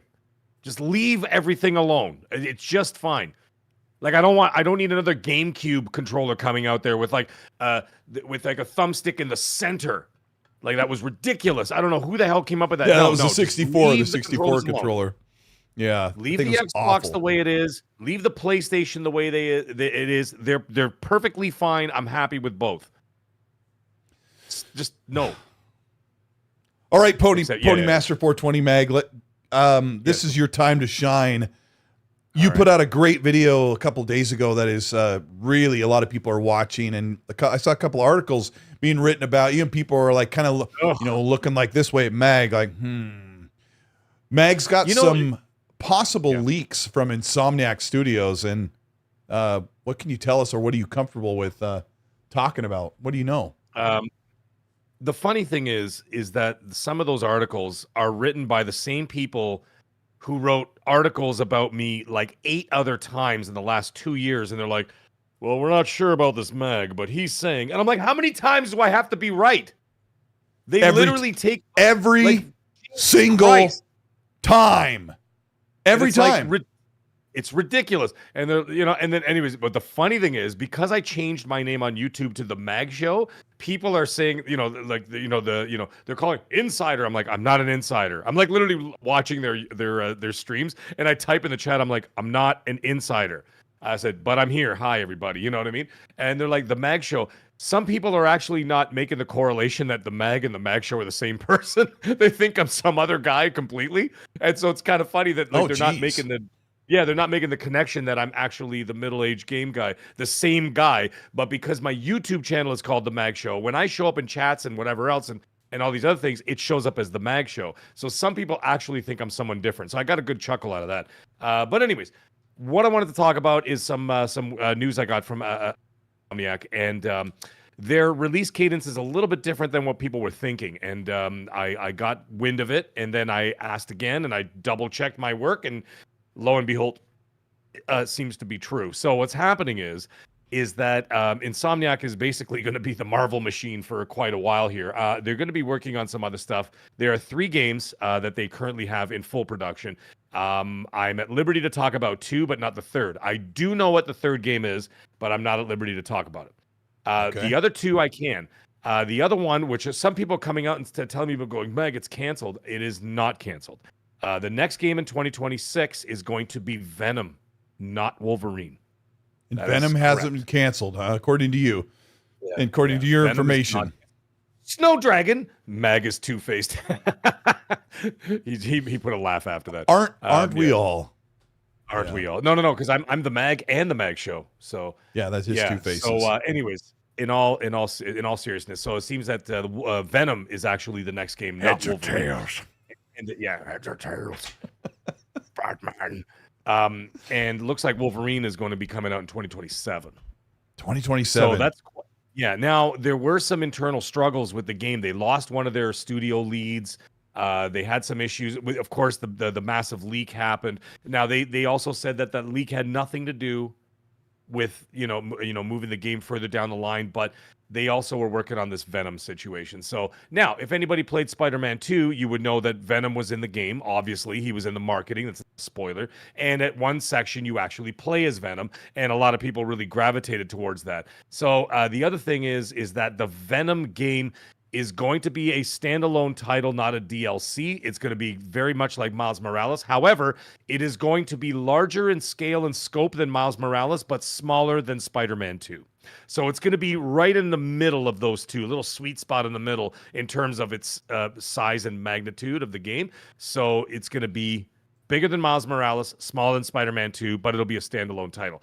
Pricing and everything else, have no idea. That's way too far off for me to even find that out. They probably won't know that until much later. But either way, that's what's happening, and seems that Wolverine is moving to 2027. And then they have a 3rd game that is in development, which like I said, I'm not at liberty to talk about just yet.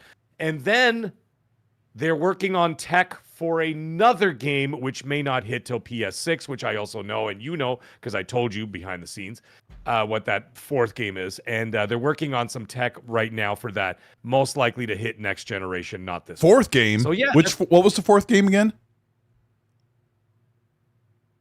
Can't tell you. I can't tell you in the air. Sorry, what was the 3rd game? What was the 3rd game that you were? The 3rd game I can't tell you either. Oh, what was it again? Colt, stop it. You see what he's doing, folks? He's trying. Okay. Well, I haven't heard anything that Mag's heard, so we can take. Well, we can at least take what Mag says as entertaining, or at least there's nothing wrong with getting hyped about the concept of something, and so I think it's interesting because I was kind of under the assumption, because I didn't have any information, that Venom was probably something that they just sidelined, but I guess it could be possible that it's kind of like a reskin, like fleshed out extra DLC standalone thing of Spider-Man, but you play as Venom, and could he be in New York again, or they give you a new borough, but you're also in the big New York map? I would prefer that if you're going to do Venom, get him out of New York. Have him somewhere else. Have him in a different country. Have him in a different area. Have him in London, England, or something. I mean, cool. Insomniac just launched Spider-Man 2 a year or two ago. It's almost been 2 years. It makes sense that next year they could have a Venom, a 40+ hour or 30-hour game, because they can use, some of the assets from the last game to make Venom. But giving themselves more time for Wolverine absolutely makes sense. I could believe that, but I could also see it coming out, Wolverine being 2026. Lamarcus goes, Colt, Sony ain't bringing Spider-Man on Xbox. Stop dreaming. Bro. Lamarcus is the guy I absolutely destroyed on, I think it was Gaz's show the other day.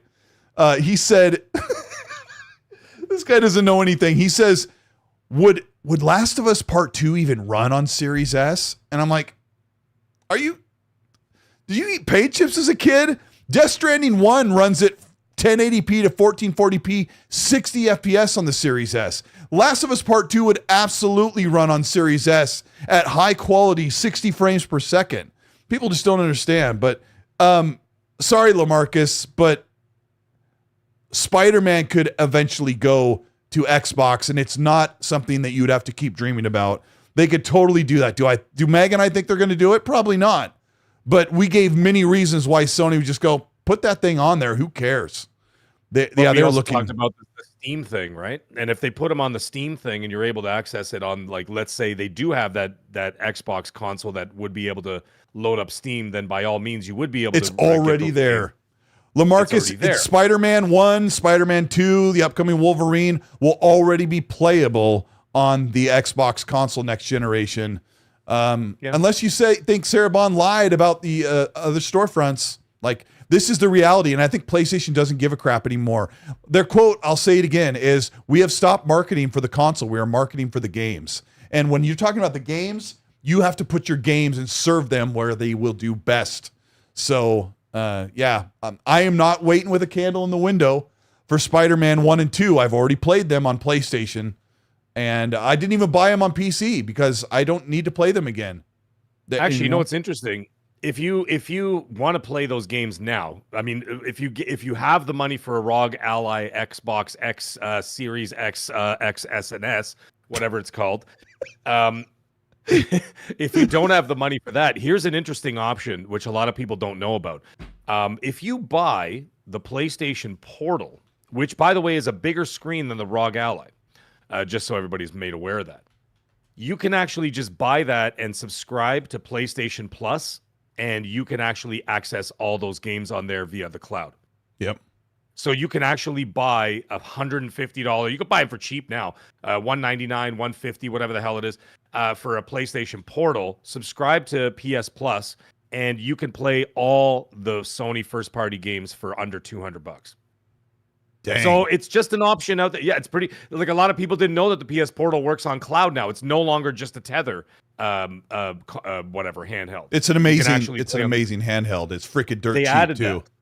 Yeah, that's what I'm saying. It's dirt cheap. It's not even $200.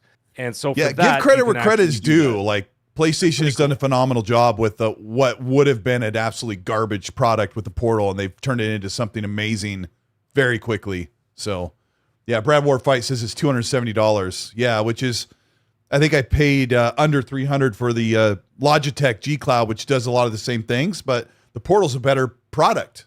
So, but can the Portal play Xbox Game Pass cloud games? No, I don't think so. Like, you can't download the Xbox Game Pass app on the PS Portal? I don't think so. Somebody answer that. I don't know. I'm not a tech head. Yeah. Butchie says xCloud is poor. Yeah, is not as nice at all as a Portal. But I think Butchie's also saying you can't put Game Pass on there, which PlayStation, like, allow Game Pass. Can you put Steam on there? Well, I mean, that's cloud gaming only, right? You need to put Xbox Game Pass cloud gaming on the Portal. Then, like, they don't want people spending that money. Anyway. I don't know. Phantom Death in the chat here. He's saying you can't use the Portal just with cloud. It needs a console. No, it doesn't. You can actually play it without a PS5. Okay. I want to say they've updated it several times. Okay. And and you can do that. I've only heard great things about the Portal since you kind of got started on yours. It's been doing great. I want to say, Meg and I run kind of a different show. I typically don't put gameplay on the show, and I definitely don't just say, hey, here's a bunch of gameplay that I played for you guys to watch of a game while the show's going. But instead, I put together 3 of my videos that were showcasing all the games that are coming out in the near future. And the one that you're seeing right now is stuff that's coming in 25 and 26. The reason why I'm doing that is because Mag and I are going to be talking about the sustainability of the layoffs and the gaming future. How did you get that? Seems to not understand. It's right there. The huge update. You do not need a PS5 anymore. Sorry. Yeah, you used to in the beginning, and they fixed that. Like that's so good that you actually got your phone to key in on your camera. I could never get that. I thought at first I thought you were holding up a card like you printed out. Oh, I 3D printed my own narrative just for the show. Listen, if you have an internet that's better than just a gerbil running in a wheel, it works amazing. My wife uses it at Union Station in downtown Toronto and was playing Helldivers with no lag at a train station with headphones on. See, that's actually pretty cool. And that's public Wi-Fi, which is crap. And she said, no lag. I was playing with two other guys. She was playing with two other people. I don't even know if they're guys. She's playing with two other people, Helldivers, in Union Station in Toronto. She said no lag, no problems, no anything. And she was doing full voice chat and everything because it's got a microphone there, or you just use your headphones as microphone. She said it was flawless. And then when I use it at home in bed, it's like insanely good. So, and like I said, it's just an option, folks. Do you have the vibration feature on when you're? There's full haptics in it too, like the real haptics, like when you're in bed. Do tell. Well, yeah. I mean, I put it under the covers, and then I make sure I have Astrobot running in loop, running around the sand over and over. Yeah, running around in the sand. I get that crunchy feeling. Yeah. Two guys, one portal loops. You get the best comment of the evening so far. Oh my gosh, you guys! All right, let's talk about some other stuff. Yeah, let's move on. Wait, I want to make sure. Yeah, I think I got that. So let's talk about the layoffs. This is like a whole thing, and oh my gosh, I'm sorry. Somebody shared like some numbers of Sony and PlayStation over the past few years when it comes to Sony and Microsoft when it comes to how many people they've hired. And I don't even know if this is like really helpful, but he says in 2024, in 2024, Microsoft had 228,000 employees and they laid off 9,000. In 2024, Sony had 113 and they've had a reduction since, this is so dumb. They said in 2008, Sony had 180,000. Over the past 18 years, they've reduced 67,000 people. How many is, I don't know this. Why did I even say that? You know, if you're watching, skip that 8 seconds. What a dumb tweet. I thought these numbers would actually kind of give us an idea, and I didn't want to damage control because I know everybody's laying off stuff, but because I said that, I want to remind people that when we talk about the problems that Microsoft or Xbox have, or people getting laid off or canceled projects, getting left out in the breeze, we're not talking about PlayStation because PlayStation has had their problems over the past year. We're talking about Xbox right now, okay? So that's my bad. We'll start with the obvious. We'll gloss over and dive into the stuff that needs more discussion.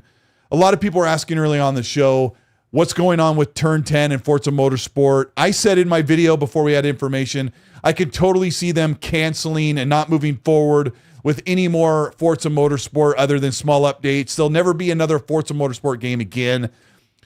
If you know, the idea was to put out Forza Motorsport in 2023 and then continue to service that game for 10 years. I think that service for Forza Motorsport would be very minimal with half the studios now been laid off. Forza Motorsport will never be a thing again. That's the last one. You get that one. That'll be the last game you get. All of the best car people at Turn 10 are now going to work on Forza Horizon 6, which is supposed to be announced next year, according to Phil with his announcement. And the rest of the team that's great at working on the Forza Tech engine will be helping ship Fable in 2026. So Playground will have two big releases. The other cancellation was Everwild, which is no big shock. Meg and I have had our interesting complaints and intrigue about the game. Let's start with that one, Meg. Everwild. Let's give me your thoughts on what you expected and how you feel about Everwild taking 8 years to just up and die, I guess. Well, I mean, they literally had to. Well, they didn't have to, but they ended up having 2 development cycles of the same game. The game had already started at once, then they completely scrapped it, then they started over again, and then they lost momentum. But it took damn near a decade. But the problem is that they were also working on a lot of Sea of Thieves got successful. Then more pressure was put on them to start putting out more DLC and more expansions for that. They had collaborations with Disney and Pirates of the Caribbean. They had more collaborations that they were working on. Whether those come out or not, I don't know. But I know that there were more collaborations in the works. Anyways, that being the case, what ends up happening is it's too many distractions, not enough on the game. What pisses me off about that game is that about 8 days before they announced the cancellation of the game, I release a damn video called I Know What Everwild is and whatever else, which I found out. You remember that? And so 8 days before, I put up this video of what happened, and basically it was like a Pal World meets Farm Simulator meets Pokemon, and that's what the game was going to be. And the funny thing is, after they canceled the game, a bunch of new comments showed up on that video going, well, thank God that didn't happen. Right? There were just some people just being funny and whatever. They're just whatever. But anyways, the point is that it wasn't for me. When I heard about it, and I even saw a little bit of footage of it, I was just saying, okay. I know. I was kind of like, maybe I'll be won over like I was with Grounded, but it's hard to be excited about like that style of game for me. I don't know. There are two things, Colt, and the two things that this is going to go for the rest of the conversation at the end of the show. There's two sides to this, three sides of this, actually, unfortunately. There's three sides of this that all have some form of accountability.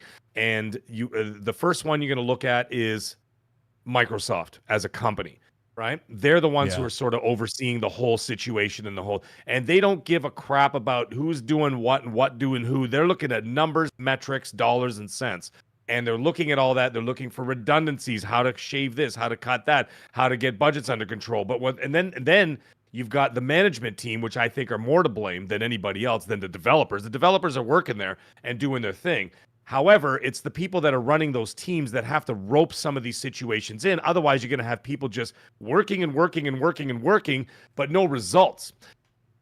When you have to look at the common sense of this situation, and like I said, I'm not going to get all excited about this topic. I'm just going to say it like it is. Sure. You can't work damn near 10 years on a game and expect to not have consequence. There is that as well. That falls on not just the employees, but it also the employees are not stupid. I hear people saying, well, the developers, we can't blame them and this and that. I'm like, they're not lemmings. They're still people too that are working on a project. And if you're not going anywhere, how can you expect someone above you to not say anything to you? That the hammer's not going to fall. Like, right. And so the other problem is the management. The management, you could blame the management all you want. And you can say, okay, well, the management is the issue, whatever else. Yes, they are as well.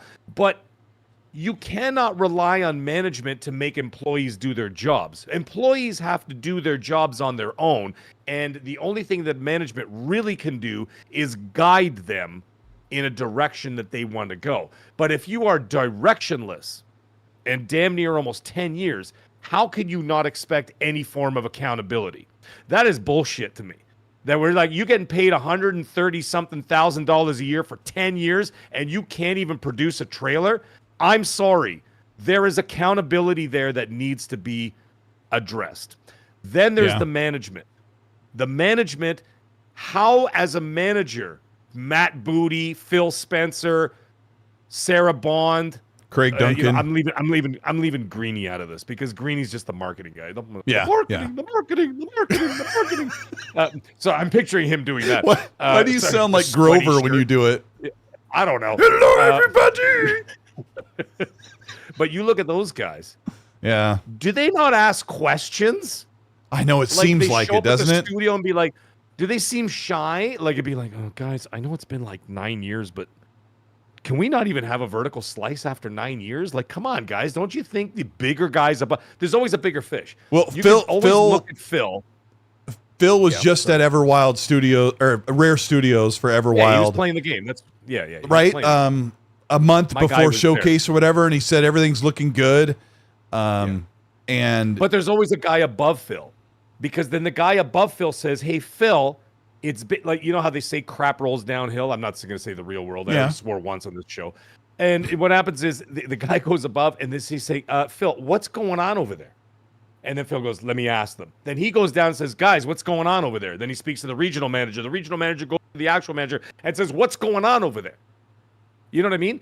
Yeah. Someone has to be held accountable, and it has to be pretty much everybody. There's a failure in a chain of command for that specific game where there was nothing happening. And you cannot have people on that project spending millions and millions and millions of dollars and not produce a single thing in almost a decade. It's a no-brainer that it got canceled. Yeah. And I know when Phil was playing the game, one of my guys was there with him, not with him, but he was in the room with him. And like when that whole situation went down, when they were checking it out. So there was a playable build of the game. I know there were some people who were playing it, but you can't produce anything beyond that. You can't expect to just work on it for all eternity. Like, that doesn't work like that. That's not how the real world works. Imagine Colteastwood, they give you a project to do, okay, for your job. And it's now 9 years in and you show them nothing and they've been paying you top dollar for it. Would you be surprised and shocked that to be like, I'm sorry, Mr. Eastwood, we're going to have to cut your funding because this is ridiculous. Right? Yeah, I mean, we expected some form of result. Yeah, it would be pretty obvious that you cannot. I mean, I know it at my work. I work from home, and there's projects that I get done right away, and then there's some that they say are on the back burner, and they're like, "How's that going?" And I'm like, "Oh, I haven't worked on that in a minute." And you get a little bit of that fear, like, "Oh, crud," you know, like I deliver, like that's my job to deliver something and have it ready. I can't imagine that doesn't exist with these studios. And I'm, like we said a few minutes ago, they all knew that they were under a microscope because they were working on a game for like 6 years plus with nothing ready to even show at Showcase, you know. And I don't know how it works with Craig Duncan and Matt Booty, who's over all the studios with Activision and Bethesda included. I don't know how it works, but I would assume that when you get into like January, February, they're asking all the studios, "Hey, we've got Showcase coming up. We just wrapped Developer Direct. Like, where are we? Who's ready to show? Who's ready to shine?"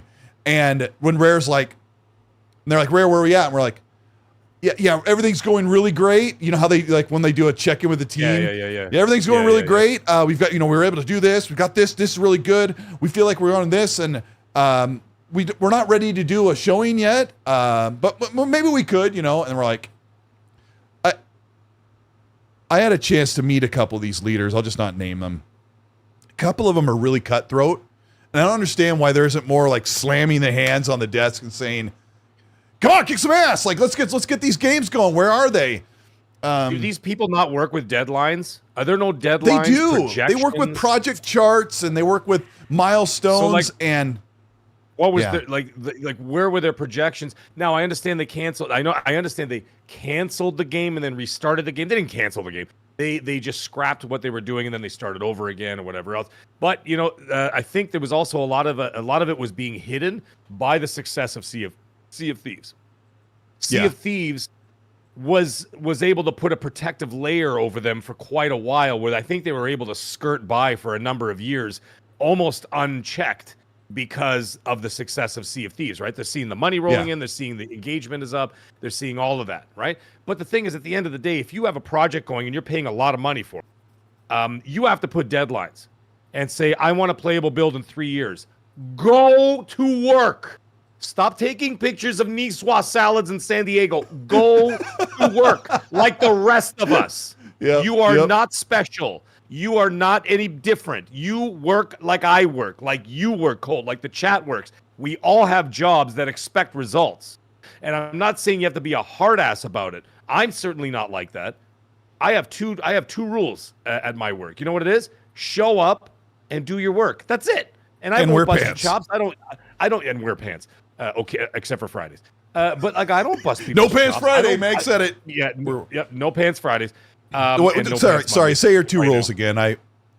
Go ahead. Show up. I ruined it. And do your work. That's it. Yeah. I don't bust people's chops. I don't get on people's cases. People love working with me. And actually, I have a lot of people saying I want to work with him because he doesn't bust our chops. He lets us do our work. But there are realistic expectations, dude. Yeah.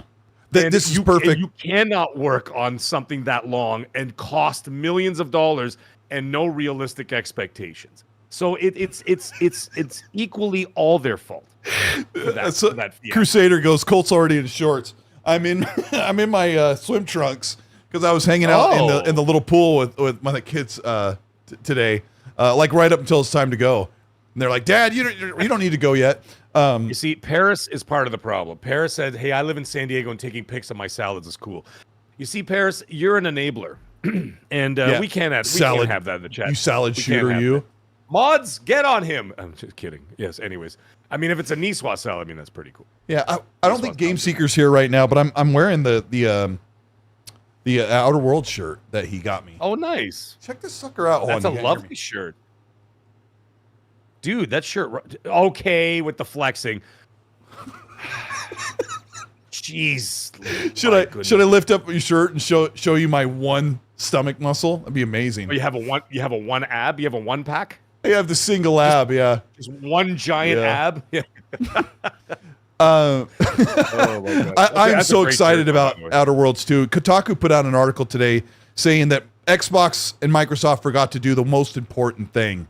And that was their headline. That was it.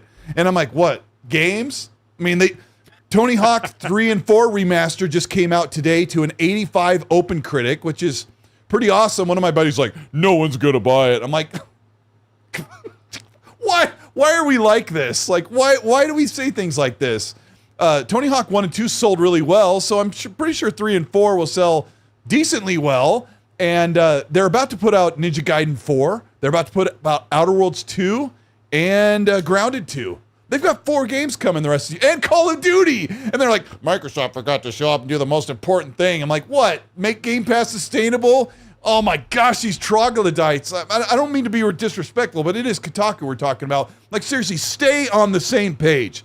Xbox has no games. Xbox can't do anything. And I don't want to, I'm not going to damage control for them because I'm really frustrated with the stuff we're about to talk about. I want to talk about the initiative in just a second, but one of the problems with, we should be frustrated, we should be disappointed, and we should be feeling for people, for the developers. And a lot of people are saying, like, there's some damage controllers that say, oh, it's just developers. Why do we treat them so high and mighty? It's like, first of all, they're human beings in a workforce. Second of all, they're in an industry creating stuff that you and I love so much. The opportunity to play their creations. Video games are probably the best. As I'll say from the great Dealer Gaming, video games are the best hobby on the planet, hands down. That was his quote.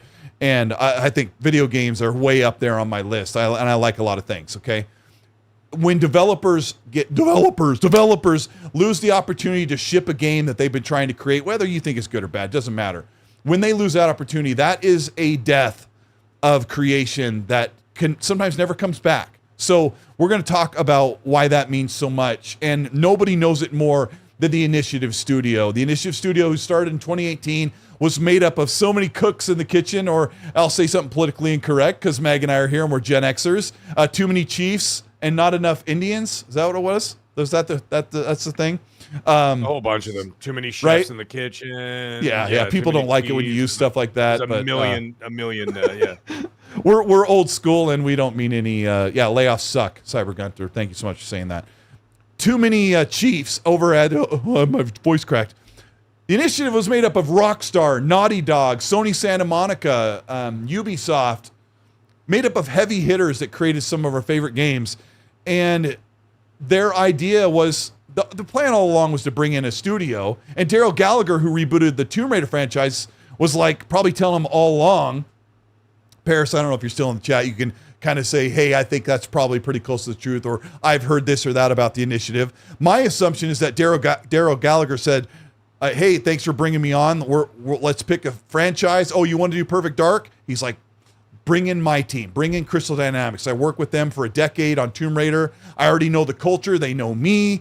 Let's make this game together. And the idea was to bring in Crystal Dynamics all along. None of that was working. Some of the other stuff that I wasn't able to report on last week was that Crystal Dynamics had a really hard time. They're having a hard time with their Tomb Raider game right now. So not only were they having they were impossibly trying to create Perfect Dark and get it ready for Xbox, but they're also having a hard time getting the new Tomb Raider game ready to ship. So it's just a mess all around when it comes to the Initiative Studio.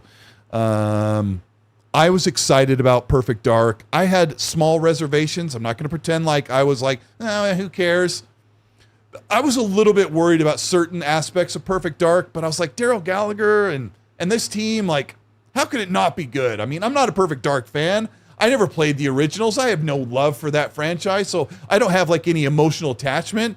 And I'm like, you know what? I'm waiting for them to surprise and delight me with Perfect Dark, and that's where I sat with it. And so this week we completely lost that. That'll never be back. Meg, how are you feeling about the Initiative and Perfect Dark? How was your reaction with this? Also, again, I think I'm just going to tie it in directly with what we already said about Rare and Everwild. It's pretty much the same scenario, but probably cost way more money because of the people that were involved in it, especially all those big guns from all those big studios did not come cheap. So they put together this all-star team, quadruple A studio, this and that, and all that talk from 2017. So it's been, again, you're talking about a situation where I can't blame anybody specifically. I'm not going to blame the developers, but I'm not gonna not blame them either. Okay. You can't work for 8 years and then you produce what some people were saying is a fake trailer. Is that like I've seen some word about that? It was saying that the trailer it was reported like and then it was reported and course corrected that it was real gameplay. It was played kind of perfectly for the moment. Well, that's usually what they do anyway, isn't it? So there's a little bit of both. It's partially faked in. There's not enough there to move forward, but sure. Yeah, that's why I didn't comment on that because I wasn't sure if that was true or not. And I'm like, I'm going to stay out of this one. So I wasn't sure where that one was going. I've learned my lesson over 5 years that if there's something that's sort of iffy, if it doesn't pass the smell test, I kind of stay away from it and I don't engage. So I wasn't sure if that rumor was true or not. But either way, you had 8 years and you haven't been able to produce much of anything. That being the case, it cost them tens of millions of dollars, and it was probably a lot. It's kind of like the Batgirl movie.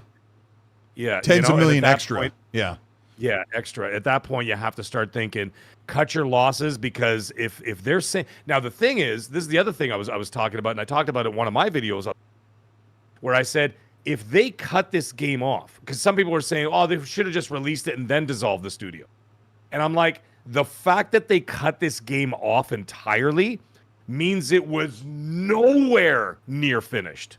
Because if it was near finished, they would have said, fine, release the game, and then they could start talking to upper management about dissolving the studio after that. Or they had that.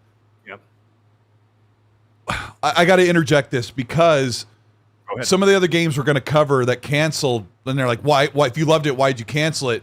There must have been such a strong amount of money that needed to be cut from the ongoing budget that Perfect Dark, I'm going to agree with you.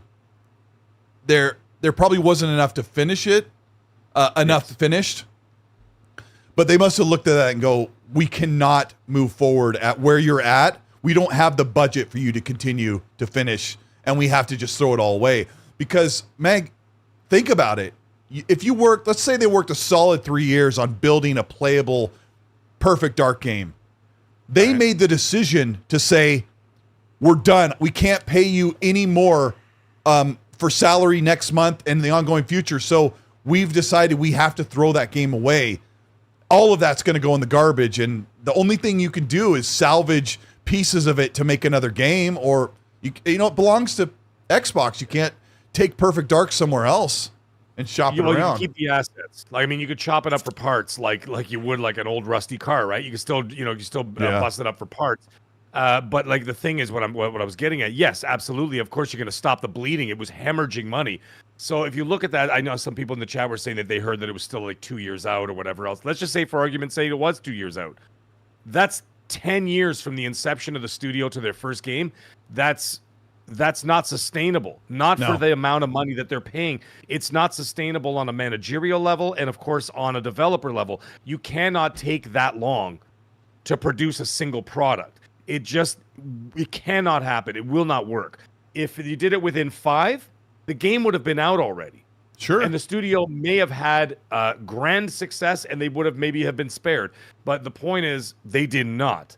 And so that being the case, you can't take 10 years to make a game. So if Xbox, yeah, I'm sorry. I wanted to ask you a quick question.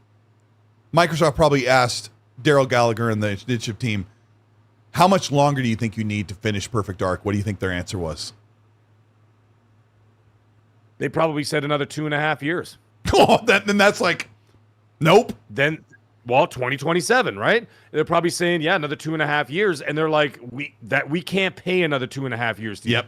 There you go. That's going to cost us an extra $100 million, and that doesn't include marketing, right? They got to market the game on top of it. The marketing is not part of that initial budget. There's a marketing budget on top of that. So if they say, okay, well, we're going to have to dish out another $100 million to keep you guys going for now 10 years, and then we're going to have to put in $25 to $50 million in marketing on top of that because you know it's going to be multi-plat.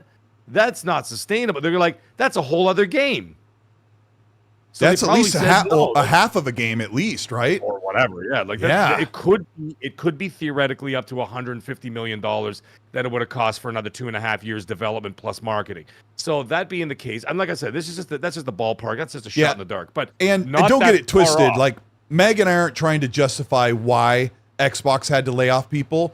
We're trying to explain how Xbox approaches this. Because thank you for because you and I probably have the same opinion, and you jump in on this, but I think, man, I just can't throw all this away. Like, we got to see if we can salvage this, and at least, like, can we figure out a way to make this game finished and not waste all of that salary we paid? Because this is happening I'm not using this to justify, but it's happening to a lot of other developers, and it's happening to PlayStation, it's happening to Xbox, where they build a game all the way up to a certain point, and then they're like, nope, sorry, it's not going to work. All of that salary that went every single month to 100 to 200 employees for years, and all of that work just has to go into like a file, into a digital file somewhere, and maybe you can use some parts. Like, you can't take the Perfect Dark game and say, well, can we take a lot of this work and build another first-person shooter down the road? Like, if they chose Perfect Dark, like, it's really difficult to say all that has to go in the garbage. I can't think of any other answer, Mag, other than everything is in the garbage. If I work in community outreach, public outreach for my job, we build posters, displays, handouts, and I do digital stuff and print stuff. And it's not often that I make a product and build it to a certain point, and they're like, yeah, we're not going to use that. Like, usually we end up like making stuff, but let's say I make a really intricate poster for an outreach event or whatever, and I've got almost everything done, and we're reviewing it, and they're like, nope, we're not gonna even use that at all. Like, I'm a salary employee. Like, to me personally, I'm like, well, I put all that work into it, and they're not even going to use it, so I don't know, maybe I can use the concept somewhere else. And this is the reality of Perfect Dark. I'm going to ask you the next one. A lot of people are asking in the chat, Mag. I'm going to get to supers in just a moment. You guys are amazing. Thank you so much for supporting the show. We've got, I don't know, almost 800 people watching. Thank you so much. Hit the like button. I am here. This is Mag, and I'm Colteastwood, and we are the XSC Podcast. We're live on YouTube. We're also on Spotify and Apple Podcasts on demand if you want to listen to after the fact. I want to ask you about Contraband, because there are games that are... Xbox said everything they've showed at the showcase is safe. They said we've got some unannounced games that have been canceled. Contraband is an announced title, but a lot of people are thinking, does Contraband's not from... Sorry, I want you to answer, but I got to give the preamble. Contraband is not from a first-party studio, but it's a first-party game. So Xbox said our first-party studios have some unannounced games that are being canceled. I kind of think that skirts them around to say if they're canceling Contraband, it doesn't count as their first-party studio that they have to report for. My question is, what's going on with Contraband? What's your best guesstimation? Or everyone wants to know what the heck is going on with that game? 50-50 at best. I give it, maybe not even. I say 75-25 in favor of cancel. The thing is, why is that? It did exist. It does exist. Well, it just fell off the face of the earth, and it's been years. And now, if you're following the pattern of what we've just talked about for the last 25 minutes, the pattern is games that have taken an unusual amount of development time and not shown any progress, or at least some discernible progress to the public, is that those are the ones seem to be the ones on the chopping block. Like, I saw footage of it, I saw actual video of it, I've seen the gameplay or whatever, I've seen the screenshots. The game exists and the game is playable. There are people I know who had play tested. Hey, so was Perfect Dark. Yeah, exactly. So, like, you never know. But the thing is, the fact that everybody's like, where the hell did this game go? And they keep asking me. And I'm like, guys, I don't know the intimate details of this game. I just know that I had the privilege of seeing a bunch of footage of it, and that's about it. But I don't know the people working on it personally or anything like that. So I can't speak onto where they stand, but I can tell you that if you sort of plug in the same logic that we've been talking about for the last couple of games you've been saying, it seems to be heading in that same direction. Now, the other one that's a little interesting, sorry, we'll get into that, but that's my answer about Contraband. No, go ahead. Go ahead. I mean, I was going to say the next one that a lot of people are asking about, and I'm not saying anything about it, I'm just saying people are asking, so I thought I'd address it, is a lot of people are asking about State of Decay 3 now. Oh, yes, and of they're course. like, it's been years. And we've seen some gameplay, or we've seen some stuff here and there, and I'm like, okay, and it is what it is. But like, I don't know. We have like 32 seconds of gameplay of State of Decay 3. I have no answer. You will have seen it on this. I don't either, but I know that Jez Corden has looked into Contraband and State of Decay 3 specifically. People pulled up a recent job listing or a recent report from somebody working at Avalanche that said that they're still working on Contraband, but that doesn't mean there's Perfect Dark. That doesn't mean that Contraband can't be canceled, because Mag just said it. Like, they've got a working, playable build of games, and they could still get canceled. So, a report from an employee saying they're still working on Contraband. They will work on a game up until the moment that it's time to release it or it gets shelved. So, I'm with Mag. I feel like it's a 75% likelihood that Contraband is probably going to get shelved, unless my insight is that Xbox is looking at this purely from a budget standpoint. I don't even know if they're looking at it like, does this game have promise? They're probably looking at things like Contraband is a fairly inexpensive game. We have not seen a single pixel of gameplay, screenshot, or anything of Contraband in the 5 years that it's been revealed. Most games, we've seen some amount of gameplay. We haven't seen a single moment or any proof of life that the game exists as a game. We don't even know what it looks like, other than, if you believe Mag that he's seen things.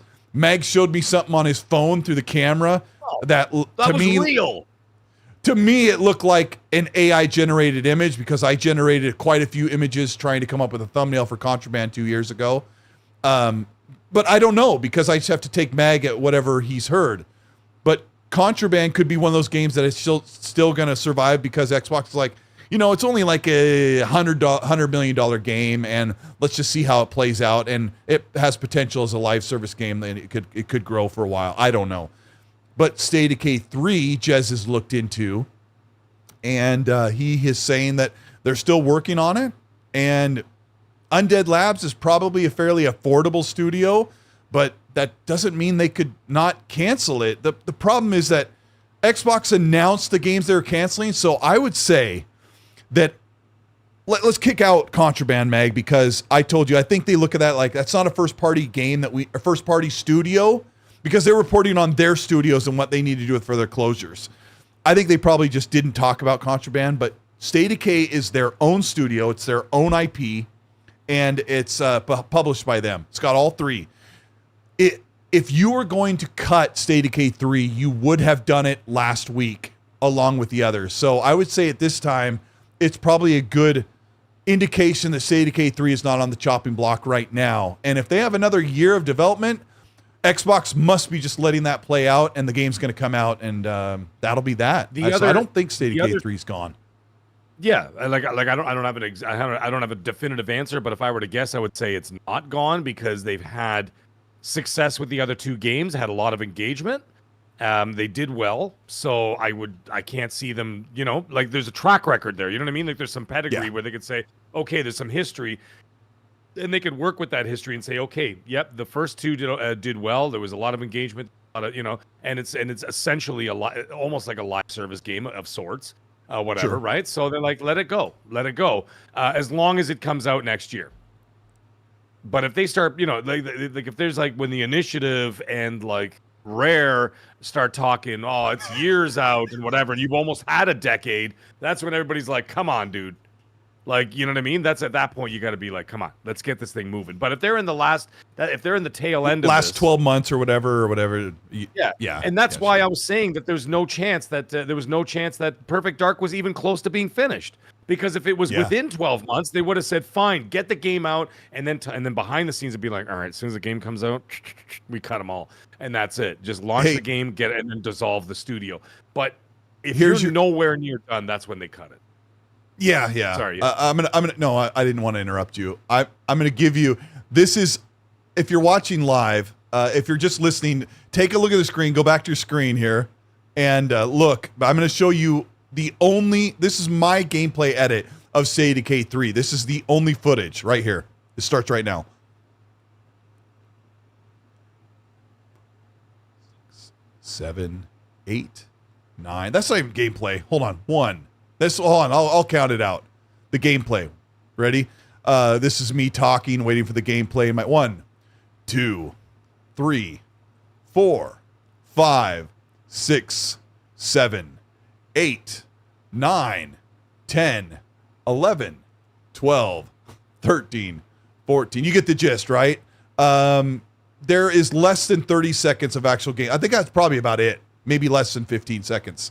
That's all we've seen of State of Decay. So, hopefully Meg's taking a leak right here. Yeah. We've got a lot to cover. Let me grab some super chats. They're stacking up. Nerds and Other Legends, thank you so much for the $10 super chat. Says Sony and people loved this chat, by the way, from him. Sony and Nintendo have a singular focus: entertainment and gaming. Microsoft, as a parent company, has competing priorities from AI, cloud, enterprise. Sadly, gaming sometimes isn't at the top. And that is perfectly said. Satya Nadella, I think that's going to be our next topic here.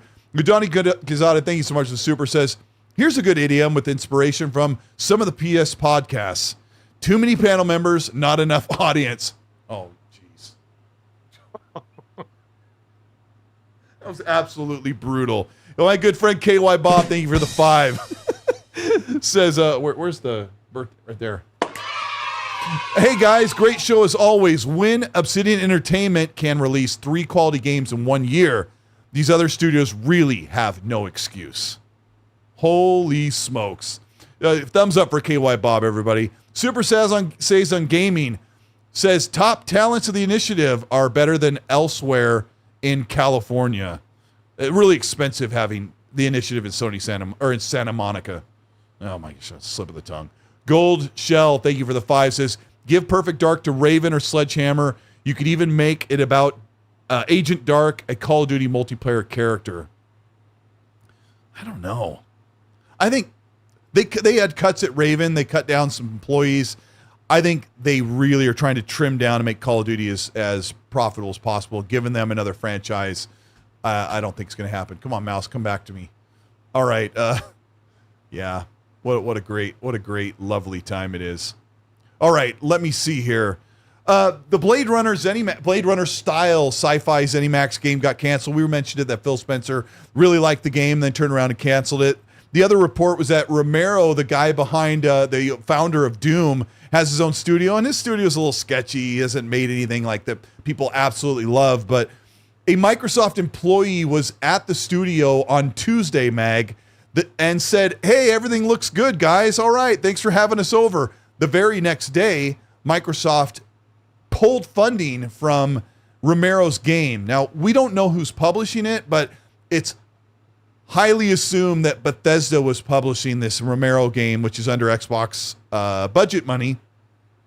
My frustration was, we knew just before Showcase, almost a month ago, that these layoffs were coming before the end of the fiscal year, so they'd be out sometime in July. And Microsoft knew it. I don't understand why they didn't cancel some of these check-ins with these teams, knowing, I just feel like they knew Romero Games was going to be cut from the publishing deal, and they still had Janice or whoever go over and say, hey, let's look at your game. What do you guys need? Everything looks good. Thanks for having me over. The sandwiches are excellent. And then the next day they're like, we're done. That frustrated me. And I put out a tweet that upset a lot of people. I'm like, how can Microsoft do this? They don't need to give anybody a heads up, but just cancel the appointment. Like, if you have someone going over there on Tuesday and you know your announcement's coming, which is under like strict laws, you can't say anything, but just say, hey, Jerry, don't go over there on Tuesday. Well, we were changing some scheduling stuff around. But the answer is Microsoft doesn't care. Like, they have too many things, too many irons in the fire. They probably just said, we can't micromanage all these scheduled things and these checkups for studios that may not be around or the canceled projects. It's just going to happen as it happens. I want to talk about the balance of hype versus criticism. I know we're rolling in here quite a bit, Mag, but I want to talk to you about the expectations, because people have come at people like Clobrel, Jez Corden, me, that people that are excited about the Xbox brand, but they think that we don't criticize Xbox. You and I have sat here for hours on end over the past 2 or 3 years, criticizing Xbox, getting excited about what they have to say. People feel like both things can't exist at once. Like, what's your measured response to looking at Xbox and saying, hey, I can't wait for that next thing. I wonder if that's really going to be amazing. You're talking about like tempering tempered Sure. expectations as a result of what's happened or whatever else. Yeah. Here's the thing. All I try to do, and I do it often, is I bring to light, which I shouldn't have to. I don't understand how people still defend these companies. I just try to bring to light that a lot of these corporations are soulless scumbags.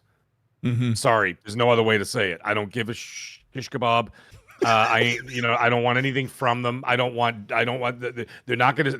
definitely not sending me review codes of anything else or whatever. Not the way I talk about them, because I talk about them exactly to what they are. Why? Because I work for one. And I don't defend them either. And I actually call them out in meetings. You should see their faces when I say something to them. And I'm like, that's a disgusting move. Don't do that in my presence or whatever. If they plan on doing something nefarious to staff or otherwise. And I'm like, I ain't part of it. And I don't engage in any of that crap. But the thing is, does it dampen our feelings about, like, let's say the new Call of Duty coming out? No. Because there's still a product that's going to carry on beyond this. Like, and there's something that I actually talked about with you. Actually, I sent you a message, and I see a lot of people, with the articles that say Xbox is dead, videos, Xbox is dead. And what I said in one of my messages, I said, chat for anybody who was wondering, I said Xbox is not dead. Their public perception is dead. That's a whole different thing. And what I mean by that, I don't mean the actual fan base. The fan base is not going to go anywhere. I'm talking about beyond that. When you start getting into like the media, other industry executives, heads of studios, and all these other big shots in the industry or whatever, and they are all ganging up on them. That's just the tip of the iceberg of what you see, like all these podcasts and articles you see cropping up. I see Jez is not holding back on a lot of stuff when he's talking about Microsoft, right? Let's be very clear here. This doesn't mean Mag says Xbox bad. You can have Astro's stupid face, whatever, clip me all you want with your 15 seconds, but that doesn't actually tell the picture. I'm not talking about Xbox. I'm talking about Microsoft.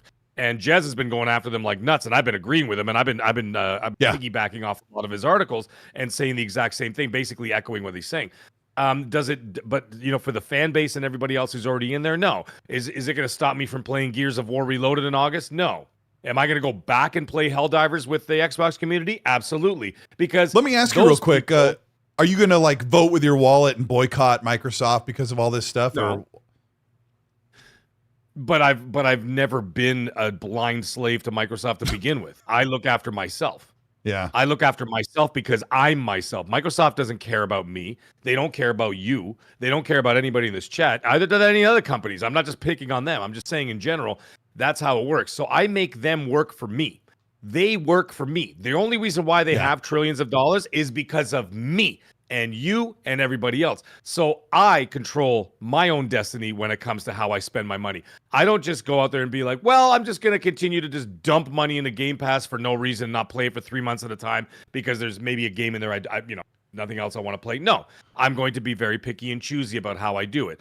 And I will always do that. Doesn't matter. There are some people who are like, I'm going to buy everything Xbox makes. I'm going to buy the Xbox ROG Ally X, even though you and I said on the show, you probably don't need it. I would wait for the real deal or wait until all the games are available on there. But so does it change my opinions as to like the Xbox community? No, it doesn't. It does not. My opinions about Microsoft have never changed. I still feel the same way that I did before as I do now. And that doesn't change. But the Xbox community, these people in the chat, the people I play with, and they're all I care about. They're all I care about. I care about the people that I interact with daily, that send me messages and everything else. Those are the people that I care about. And if we're having fun together and doing anything, I'm not turning a blind eye. But when something happens over there, I bring it to light for everybody to see and say, you see, this is who you're dealing with. Know who you're dealing with. Yeah. And then take care of yourself. And I say that in all my videos and everything else. Take care of yourself and know who you're dealing with. But we as a community shouldn't change. It sucks, but like there's nothing we could do about it from this point, and there's nothing you're going to do about it moving forward. If you want to continue to stay in the ecosystem, you're still going to have to buy your games or pay for Game Pass or whatever you're going to do. Does it dampen the excitement for it? I don't think it does, because the crowd is fickle, brother. The crowd is fickle. Yeah, they said that in they Rome. are. They said that in Rome. By tomorrow, they forget all about it. And then what happens is when Gears comes out and Helldivers comes out and the new people are going to be playing it, having fun, doing whatever, and then it's all going to be a distant memory until the next round of layoffs. And then this whole thing comes up again. And that's just like all we can do from our point of view is take care of ourselves and take care of our community and just have a good time playing games. Because that's really all we're doing. We are not emotionally or financially invested in what's going on above that. We can complain and criticize what they're doing, but at the end of the day, you're still going to do what you're going to do. It's still your hobby. Right? So you're still going to be in it. So like I said, I'm not going to be vindictive and say, I'm not paying for Game Pass, as I'm going to punish them for the next 6 months. If I'm not playing Game Pass, it's because I choose not to. Not because I'm going to do it for some vindictive reason or whatever, or I'm angry at Microsoft. I'm not going to do that. I'll just choose like myself because I'm a consumer. I pull myself out of it and look in. And that's the best way to do it, man. It's the only way to do it. Pull yourself out of the situation. And the reason why we ask the big questions or we have the big detailed discussions about sustainability and profitability or the future or what could happen or couldn't happen is because we podcast, right? And even if you don't podcast, if you're someone who is on, I say this a lot, because I don't put someone who podcasts or creates content above anyone else because we're just an idiot with a microphone. But if you're someone, I put you in the same vein. If you podcast or make content or you're on social media or on forums talking about gaming all the time, these things matter to you. One of the major topics that was today that we're just now finally getting to was how Xbox was saved. And I had this wrong for a long time. I thought that Xbox, the Phil Spencer saved Xbox in a lot of ways, and there's some things he's done that has killed off Xbox when it comes to the console. But a recent report and a discussion with people who talk to people who actually are insiders say that Satya Nadella back in 2014, when he appointed Phil Spencer the head of Xbox, told him he was ready to kill off gaming. And Phil Spencer already went through the whole rigmarole of Terry Myerson, the former head of Microsoft portion that dealt with Windows and gaming, wanted to kill off Xbox. Satya basically said to Phil, I don't think we need this, but you need to prove it to me that we do. And Phil said, we need to invest in gaming. And he made big changes. It took forever. He didn't actually buy studios till 4 years later, which is an eternity in the games industry. But it turns out that the purchase of Activision, Blizzard, and King Mag was the saving grace for Xbox, who just bought a handful of studios and Bethesda, and Satya still wasn't convinced to keep Xbox around, if you believe this report. And I tend to believe it and feel a little bit corrected on this, that the purchase of Activision and Blizzard, even with Call of Duty, King, and everything else, World of Warcraft, is the reason that Xbox is still around today. And it goes back to the beginning of the conversation where you and I talked about the sustainability of Game Pass. They will not get rid of Game Pass. They will not decide to not make a console. Speaking a lot of knots. They're going to keep Game Pass around, and they're going to make a next generation console because they have Activision Blizzard under their belt. And now they have a stewardship to create major franchises or keep them alive. And I didn't realize this. Destin Legary made a great video about it the other day that's a lot of people have watched. That Satya has said, we're all in gaming. Let us compete. People hate him. Like, let us compete. Activision and Blizzard is the reason why Xbox is still alive. I never thought it would be the case, but I don't know. That's where we're at right now with Xbox sustainability hinges on the continued success of Call of Duty. The question I got to ask you, Mag, like how many more years does Call of Duty have as a very successful, thriving franchise? It's not going anywhere. Okay. It's not going anywhere. It's making tough. FY Law 95, you rock, dude. Yeah, it's not going anywhere. Today. Yeah, it's been great. Although Malik said something, and he's just like, say the same thing about Sony, Mag. But Malik's Malik. But and I'm like, well, we're not talking about Sony. Yeah. We're talking about Microsoft. If you want me to talk about Sony, it's the same thing. What do you think? I just blindly throw my money at Sony too? Like I make it rain like a French king? I just go, ha ha ha. I pick and choose my games and buy them mostly on sale for the most part. So like, it's the same thing with them. I don't just sit there and blindly throw my money at Sony or Meta or anybody. We just happen to be talking about Microsoft. So you do blindly throw your money to Toblerone, though. Toblerone blindly gets my cash. But whataboutisms is not what I'm about. So that I'm not going to partake in that nonsense. Anyways, sorry. Sony hasn't had a walk in the park either, but it is definitely about Xbox right now. And we're talking about Xbox. The thing I like about when people bring up PlayStation, you have to keep in perspective that PlayStation has generally honored their obligation to gaming by continually putting out really great games, and they've had their mishaps. But Xbox has had a lot to prove. Sure. Everybody's had their mishaps. Nintendo had, don't forget, Nintendo had a Wii U nightmare. They tanked through the ground. Everybody's had their mishaps here and there for one reason or another. But whatever. Anyways, we're talking about Xbox. Malik says you never talk about Sony. We talk about Sony for like 15 minutes. But you know what? He's got to be joking. I know he's just taking a crap. I'm busting his chops. Anyways, that's what we do, Colt. We bust each other's chops. We do. What the hell question did you ask me? You asked me a question, and then I think I said I asked you about the sustainability of Call of Duty, and you said it's staying around forever. And Call of Duty ain't going nowhere. It's going nowhere because they've expanded into this whole Fortnite sort of nonsense, but it seems to be paying off. It's losing me as a customer because I hate that. Yeah, thank you. Like it's like, hey Beavis. Hey Beavis. There's like 3 tangos in the roof over there. Yeah, kill it. Yeah. Yeah, we're old. We are old. We grew up with unfortunately we grew up with Beavis and Butthead episodes. So half the time I was like, why do I watch this? Beavis, is that Cardi B with a thong and an M4 carbine machine gun? That's a really good Butthead impression. That's really good. You. I got a lot of impressions. We need somebody to make losing me. We need somebody to make you Beavis or you Butthead make me Beavis and on the overlay. Like that'd be awesome. Legion of memers out there. Can you guys get on that immediately? Like FarQ or whoever. Yeah. Can you guys turn us into Beavis and Butthead, please? That would be amazing. I'll use that like for my thumbnails for my videos. I swear I'll do it. Listen, they're making a ton of money. They're going to continue to make a ton of money. You heard what Phil said when he had his little internal email or whatever, when he was talking about this whole situation. What did he talk about? He talked about hard decisions, about like whatever. And then and then about the companies that, that had basically projects that weren't printing money, but he said we're going to focus more on successful franchises or whatever. I can't remember the exact quote, but you know what I was saying, right? So like this also goes, he said you're doing great, you're fired. Yeah, exactly.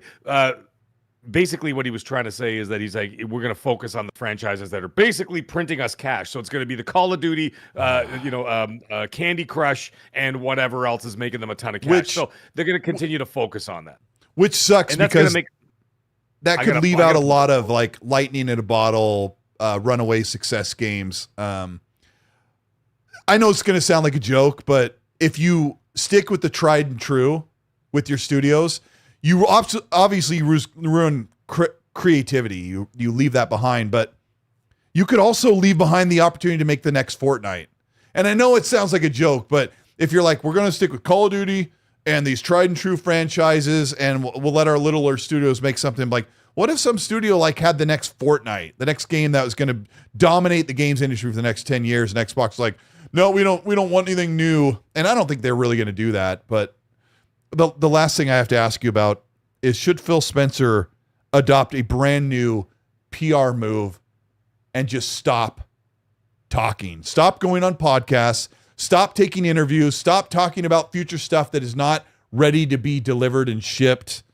This is Rand was kind of had a notorious rant last Friday where he said his words were, Phil needs to shut the F up and stop talking about what they're doing and what's successful and what's coming in the future, because I do not believe that Microsoft is pulling all the strings, because Phil is the head of gaming. Satya is not micromanaging everything that is going on in the games industry. He has told Phil, you're the head of that. So Phil has to make those decisions, and he's running these things by Satya.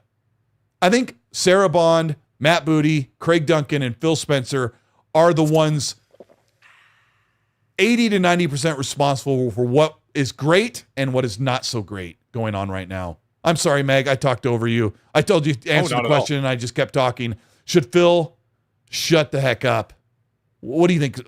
What do you think he should do? I've been saying that for years. I'm not Phil specifically. I meant Xbox specifically. Like, you know what? You see what Sony does? I said they should do that and just be quiet and just release games when they're ready, or talk about it when they're ready. Do the thing and just leave it alone. You remember, and I always bring up the famous Uncharted 4. Remember, it got delayed 3 times, and Sony didn't say a goddamn word about it. They just kept quiet, put their heads down, got the game ready, and then when the game was ready, they're like, now it's coming out. And then when it came out to massive success. And Sony continues to, you see how people freak out for no reason, by the way, freaking out about what Sony's doing. Sony is making a killing right now. And they have this whole generation, but they don't talk. The only one who was talking was Jim Ryan at one point when they were doing that whole live service failed experiment for the most part. I would say for the most part, because the only live service that did not fail was Helldivers 2. That was a massive success. That was one of the biggest games of that year. So, but I would say 90% of their, 90% of that experiment that Sony did fail. You see, I said something negative about Sony. Anyways. So that failed. I just laugh when people say that stuff. They're like, I know. He's a different person on Crossfire. And when you're surrounded by certain people, if I was on Crossfire, I might be, I might kind of relish in the moment too. But I'm like, Matt says the same stuff right here. I know, and my own channel. You know what the clip that what's his name, the moron took of me. Someone responded to him. I didn't respond to him because I am blocked. I refused to talk to him and another guy. Anyways, you know what one of the guys said? They're like, dude, he literally said that word for word and then put it in capitals in his own video on his own channel.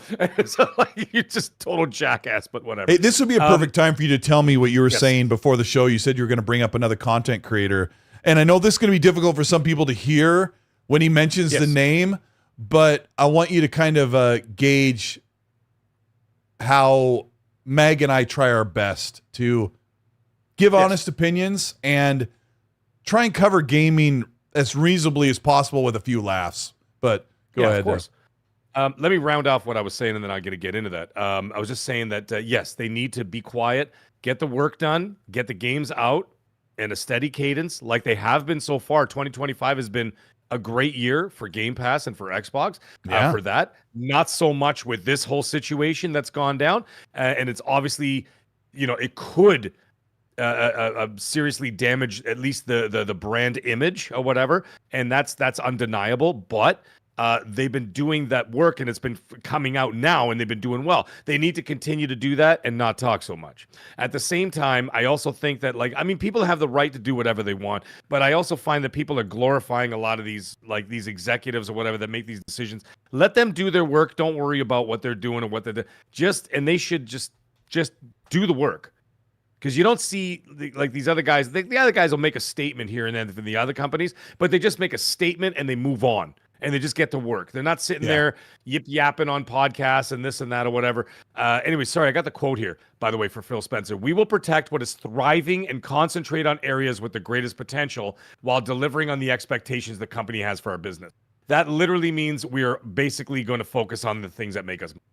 So I just like. I know it sounds really scummy. Back to your what you were asking me about, and I talked about it before we even started the show, is that when we were, I was watching Reforge Gaming this morning, today, during the day while I was puttering around doing some stuff, and he brought us up.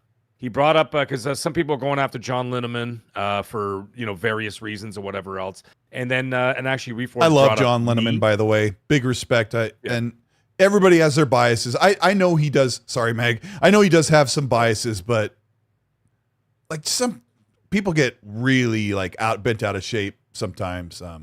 He's a great guy. Sorry, go ahead. No. So he was saying that he was talking about it's fine to disagree with a statement or if a thought and opinion. We're on this show for 2.5 hours. We have thoughts and opinions, hundreds of them per hour as we talk. And the thing is, and what he said and what Reforge said, and he mentioned us by name, he said, if John Linneman says something, or if Mag says something, or if Colteastwood says something, he said, you have every right to agree or disagree with the statement. And he says, but don't go after them personally or attack them, or that's not productive for a positive YouTube environment.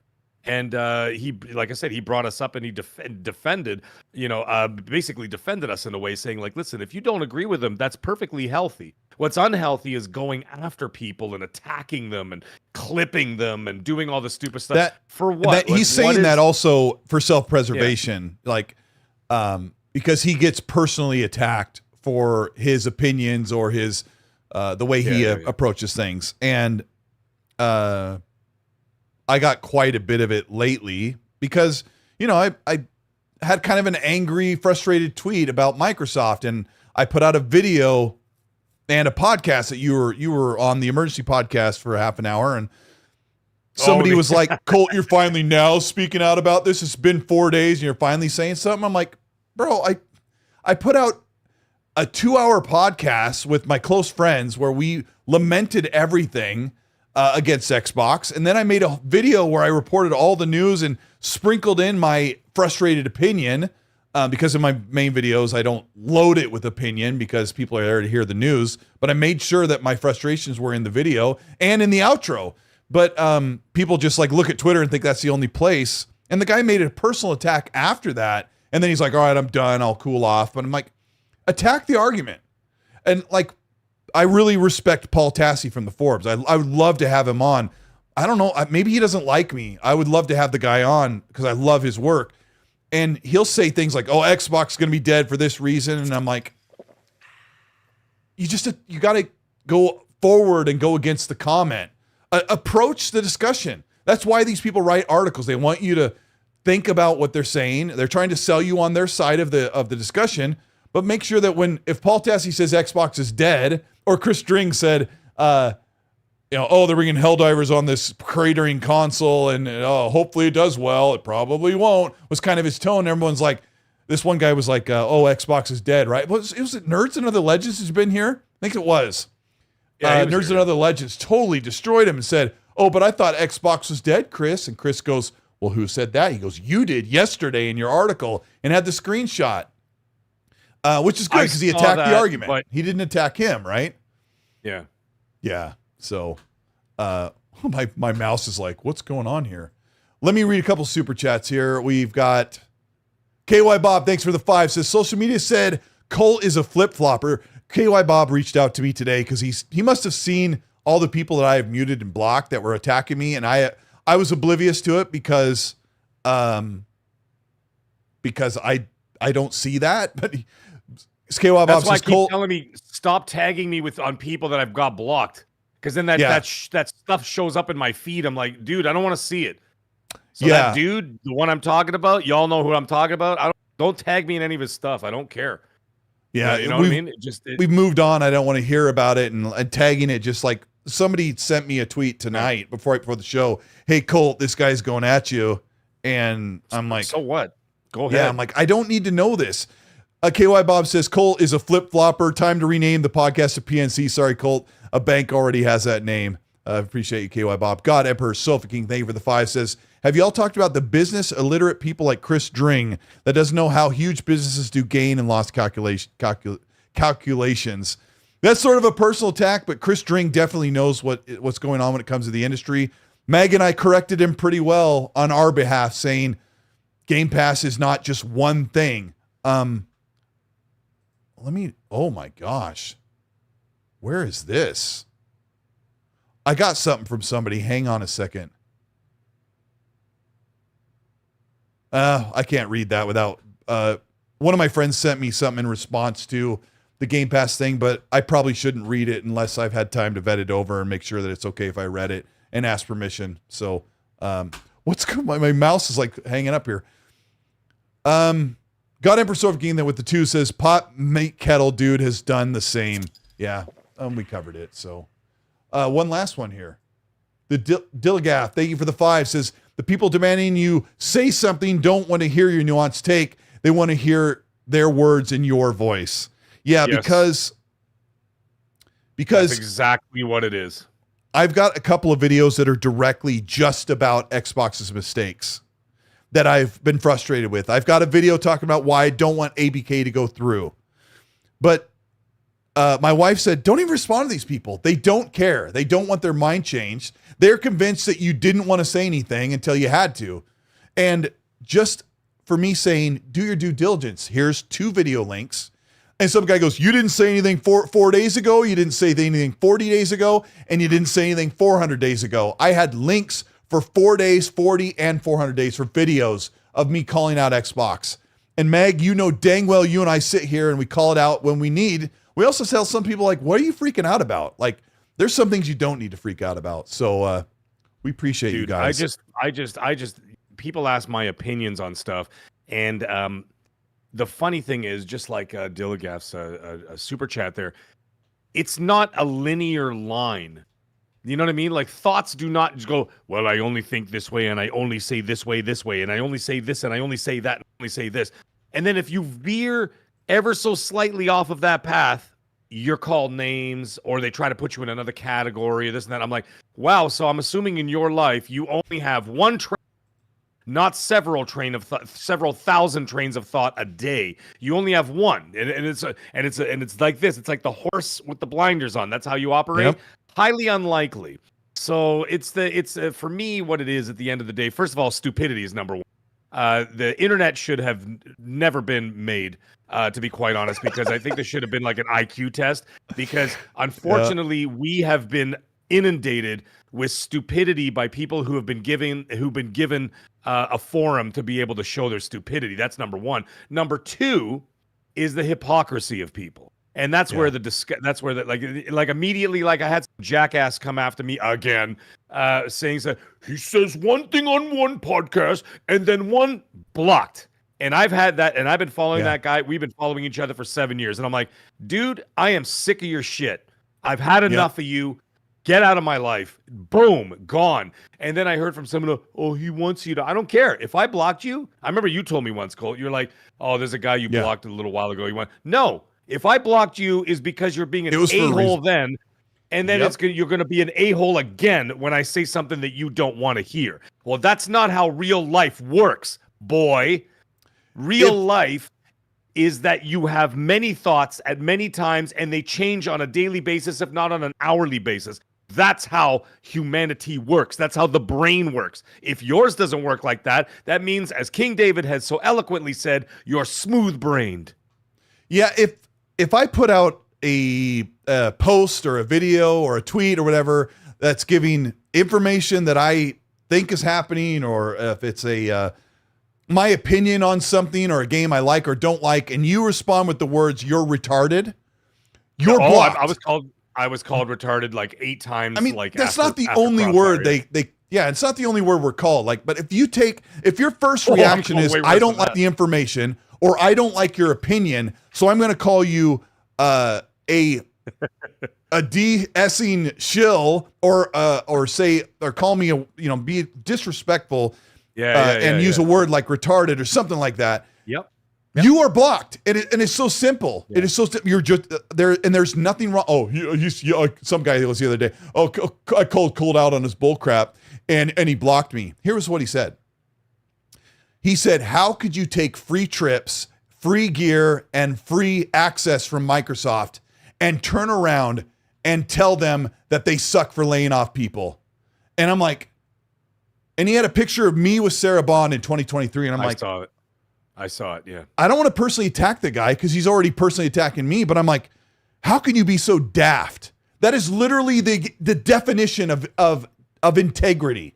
That Xbox can bring me into a invite-only meeting with some finger foods and some little drinks, and I don't have to pay to be there, and they send me game codes for review, or they send me the Doom statue, and I can still turn around and say, how could you do this when you said you were going to bring these? How could you tell the FTC you wouldn't hike prices of games, that you wouldn't lay off a bunch of studios with this acquisition, and you've turned around and done all of that while they still send me to try out Indiana Jones and Doom the Dark Ages early and pay for my flight and my hotel? That's integrity. That's integrity that can still be honest and tell them. And you know what? I'm going to say it. I can say it.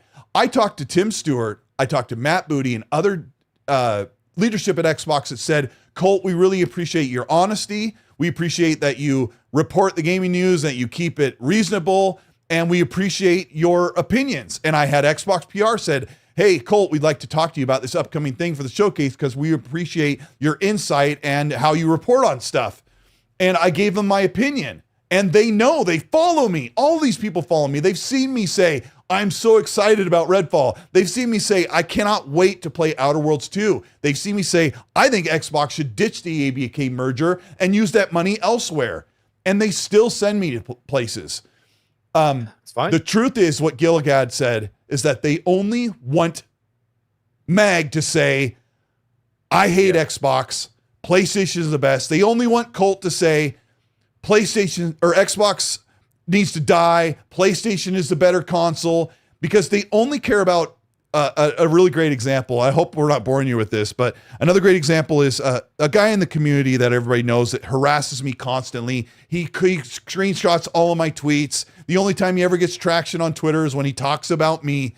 This guy has only said he liked my video when it was one of those videos where I'm calling out Xbox. This is the best video Colteastwood's ever made. He never said it about when I'm like, here's all the games coming to Xbox this year. He's like, oh, he used the word Xbox too much. People are biased. We are all biased. Mag and I have our preferences. Mag doesn't like Avowed. I don't love the Resident Evil the same way that Mag does, but you know what? This little bald-headed son of a bitch over here, I love this guy, and I'm glad I get to podcast with you. And I'm appreciative of all of you guys for being here and supporting what we do, and for subscribing to Mag and the Colt Eastwood channel.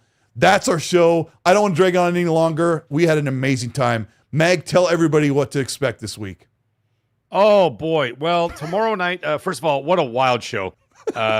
Great time. It was super, super long tonight, too.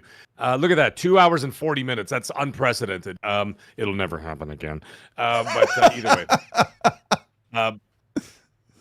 I am going to be doing tomorrow night on the channel. I'm having my first Magcast, which is going to be a private, members-only little talk I have with the members. So they come out. It's kind of like a little private podcast, just for the members of the channel, all the maggots out there.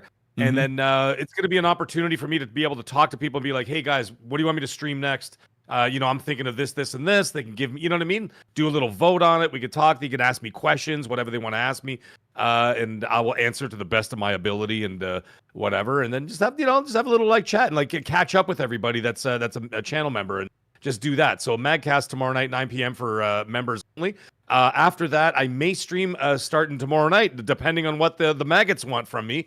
And then if not, then I'll start on the Wednesday, and then I'll just game from there. I'll be doing that. And if any new videos or any anything else crops up this week, or any inspiration for new videos and content, then I will be dropping more videos on the channel. So so it's been going great. The channel went up 276% over the last month in terms of viewership and growth and everything else. So so it's been really great, man. It's been such an awesome experience. So I've been really enjoying it. But anyway, that's where I'm going to be. You're going to find me at the Mag Show pretty much almost every single night this week during the weekend. But either way, Colt, what do you got going on, buddy? I don't know what's going on for content. My mom's here the rest of the week, and then after that we'll see. But like you, when stuff pops up, I decide if I don't jump to the camera as quickly as you do. And I love that you're seeing the growth, man. Like, it excites me because I remember, when it's growing, even now or in the beginning, it's amazing. So the feelings you're having now, I absolutely love that. Udana Kazada says, inside scoop, have you tried the lasagna? It's my favorite. Also, Noisy Mofo says, Yodani achievement unlocked with a $2 super. We appreciate everybody. If that's not everything, thank you everybody for your support. Same with me. Meg and I have seen really great response to the channel. You guys all are the reasons why we're here and have a smile on our face when we got the lights on and the cameras going. So hit the like button on the way out. Thank you everybody for being here. We had over 800 people. You guys are phenomenal. You guys rocked tonight, man. Such amazing support. Love it. Yeah, and show your criticism to Xbox. Keep it constructive. Keep it respectful, and they are listening. And hopefully they turn things around. When the games start coming out, Tony Hawk's out right now, or it's on its way. That's the reason why we're here, is for the games. All right, we're out of here, guys. Have a good one. Mag. Have a good one, everybody. You suck. Where's the button? It's right there.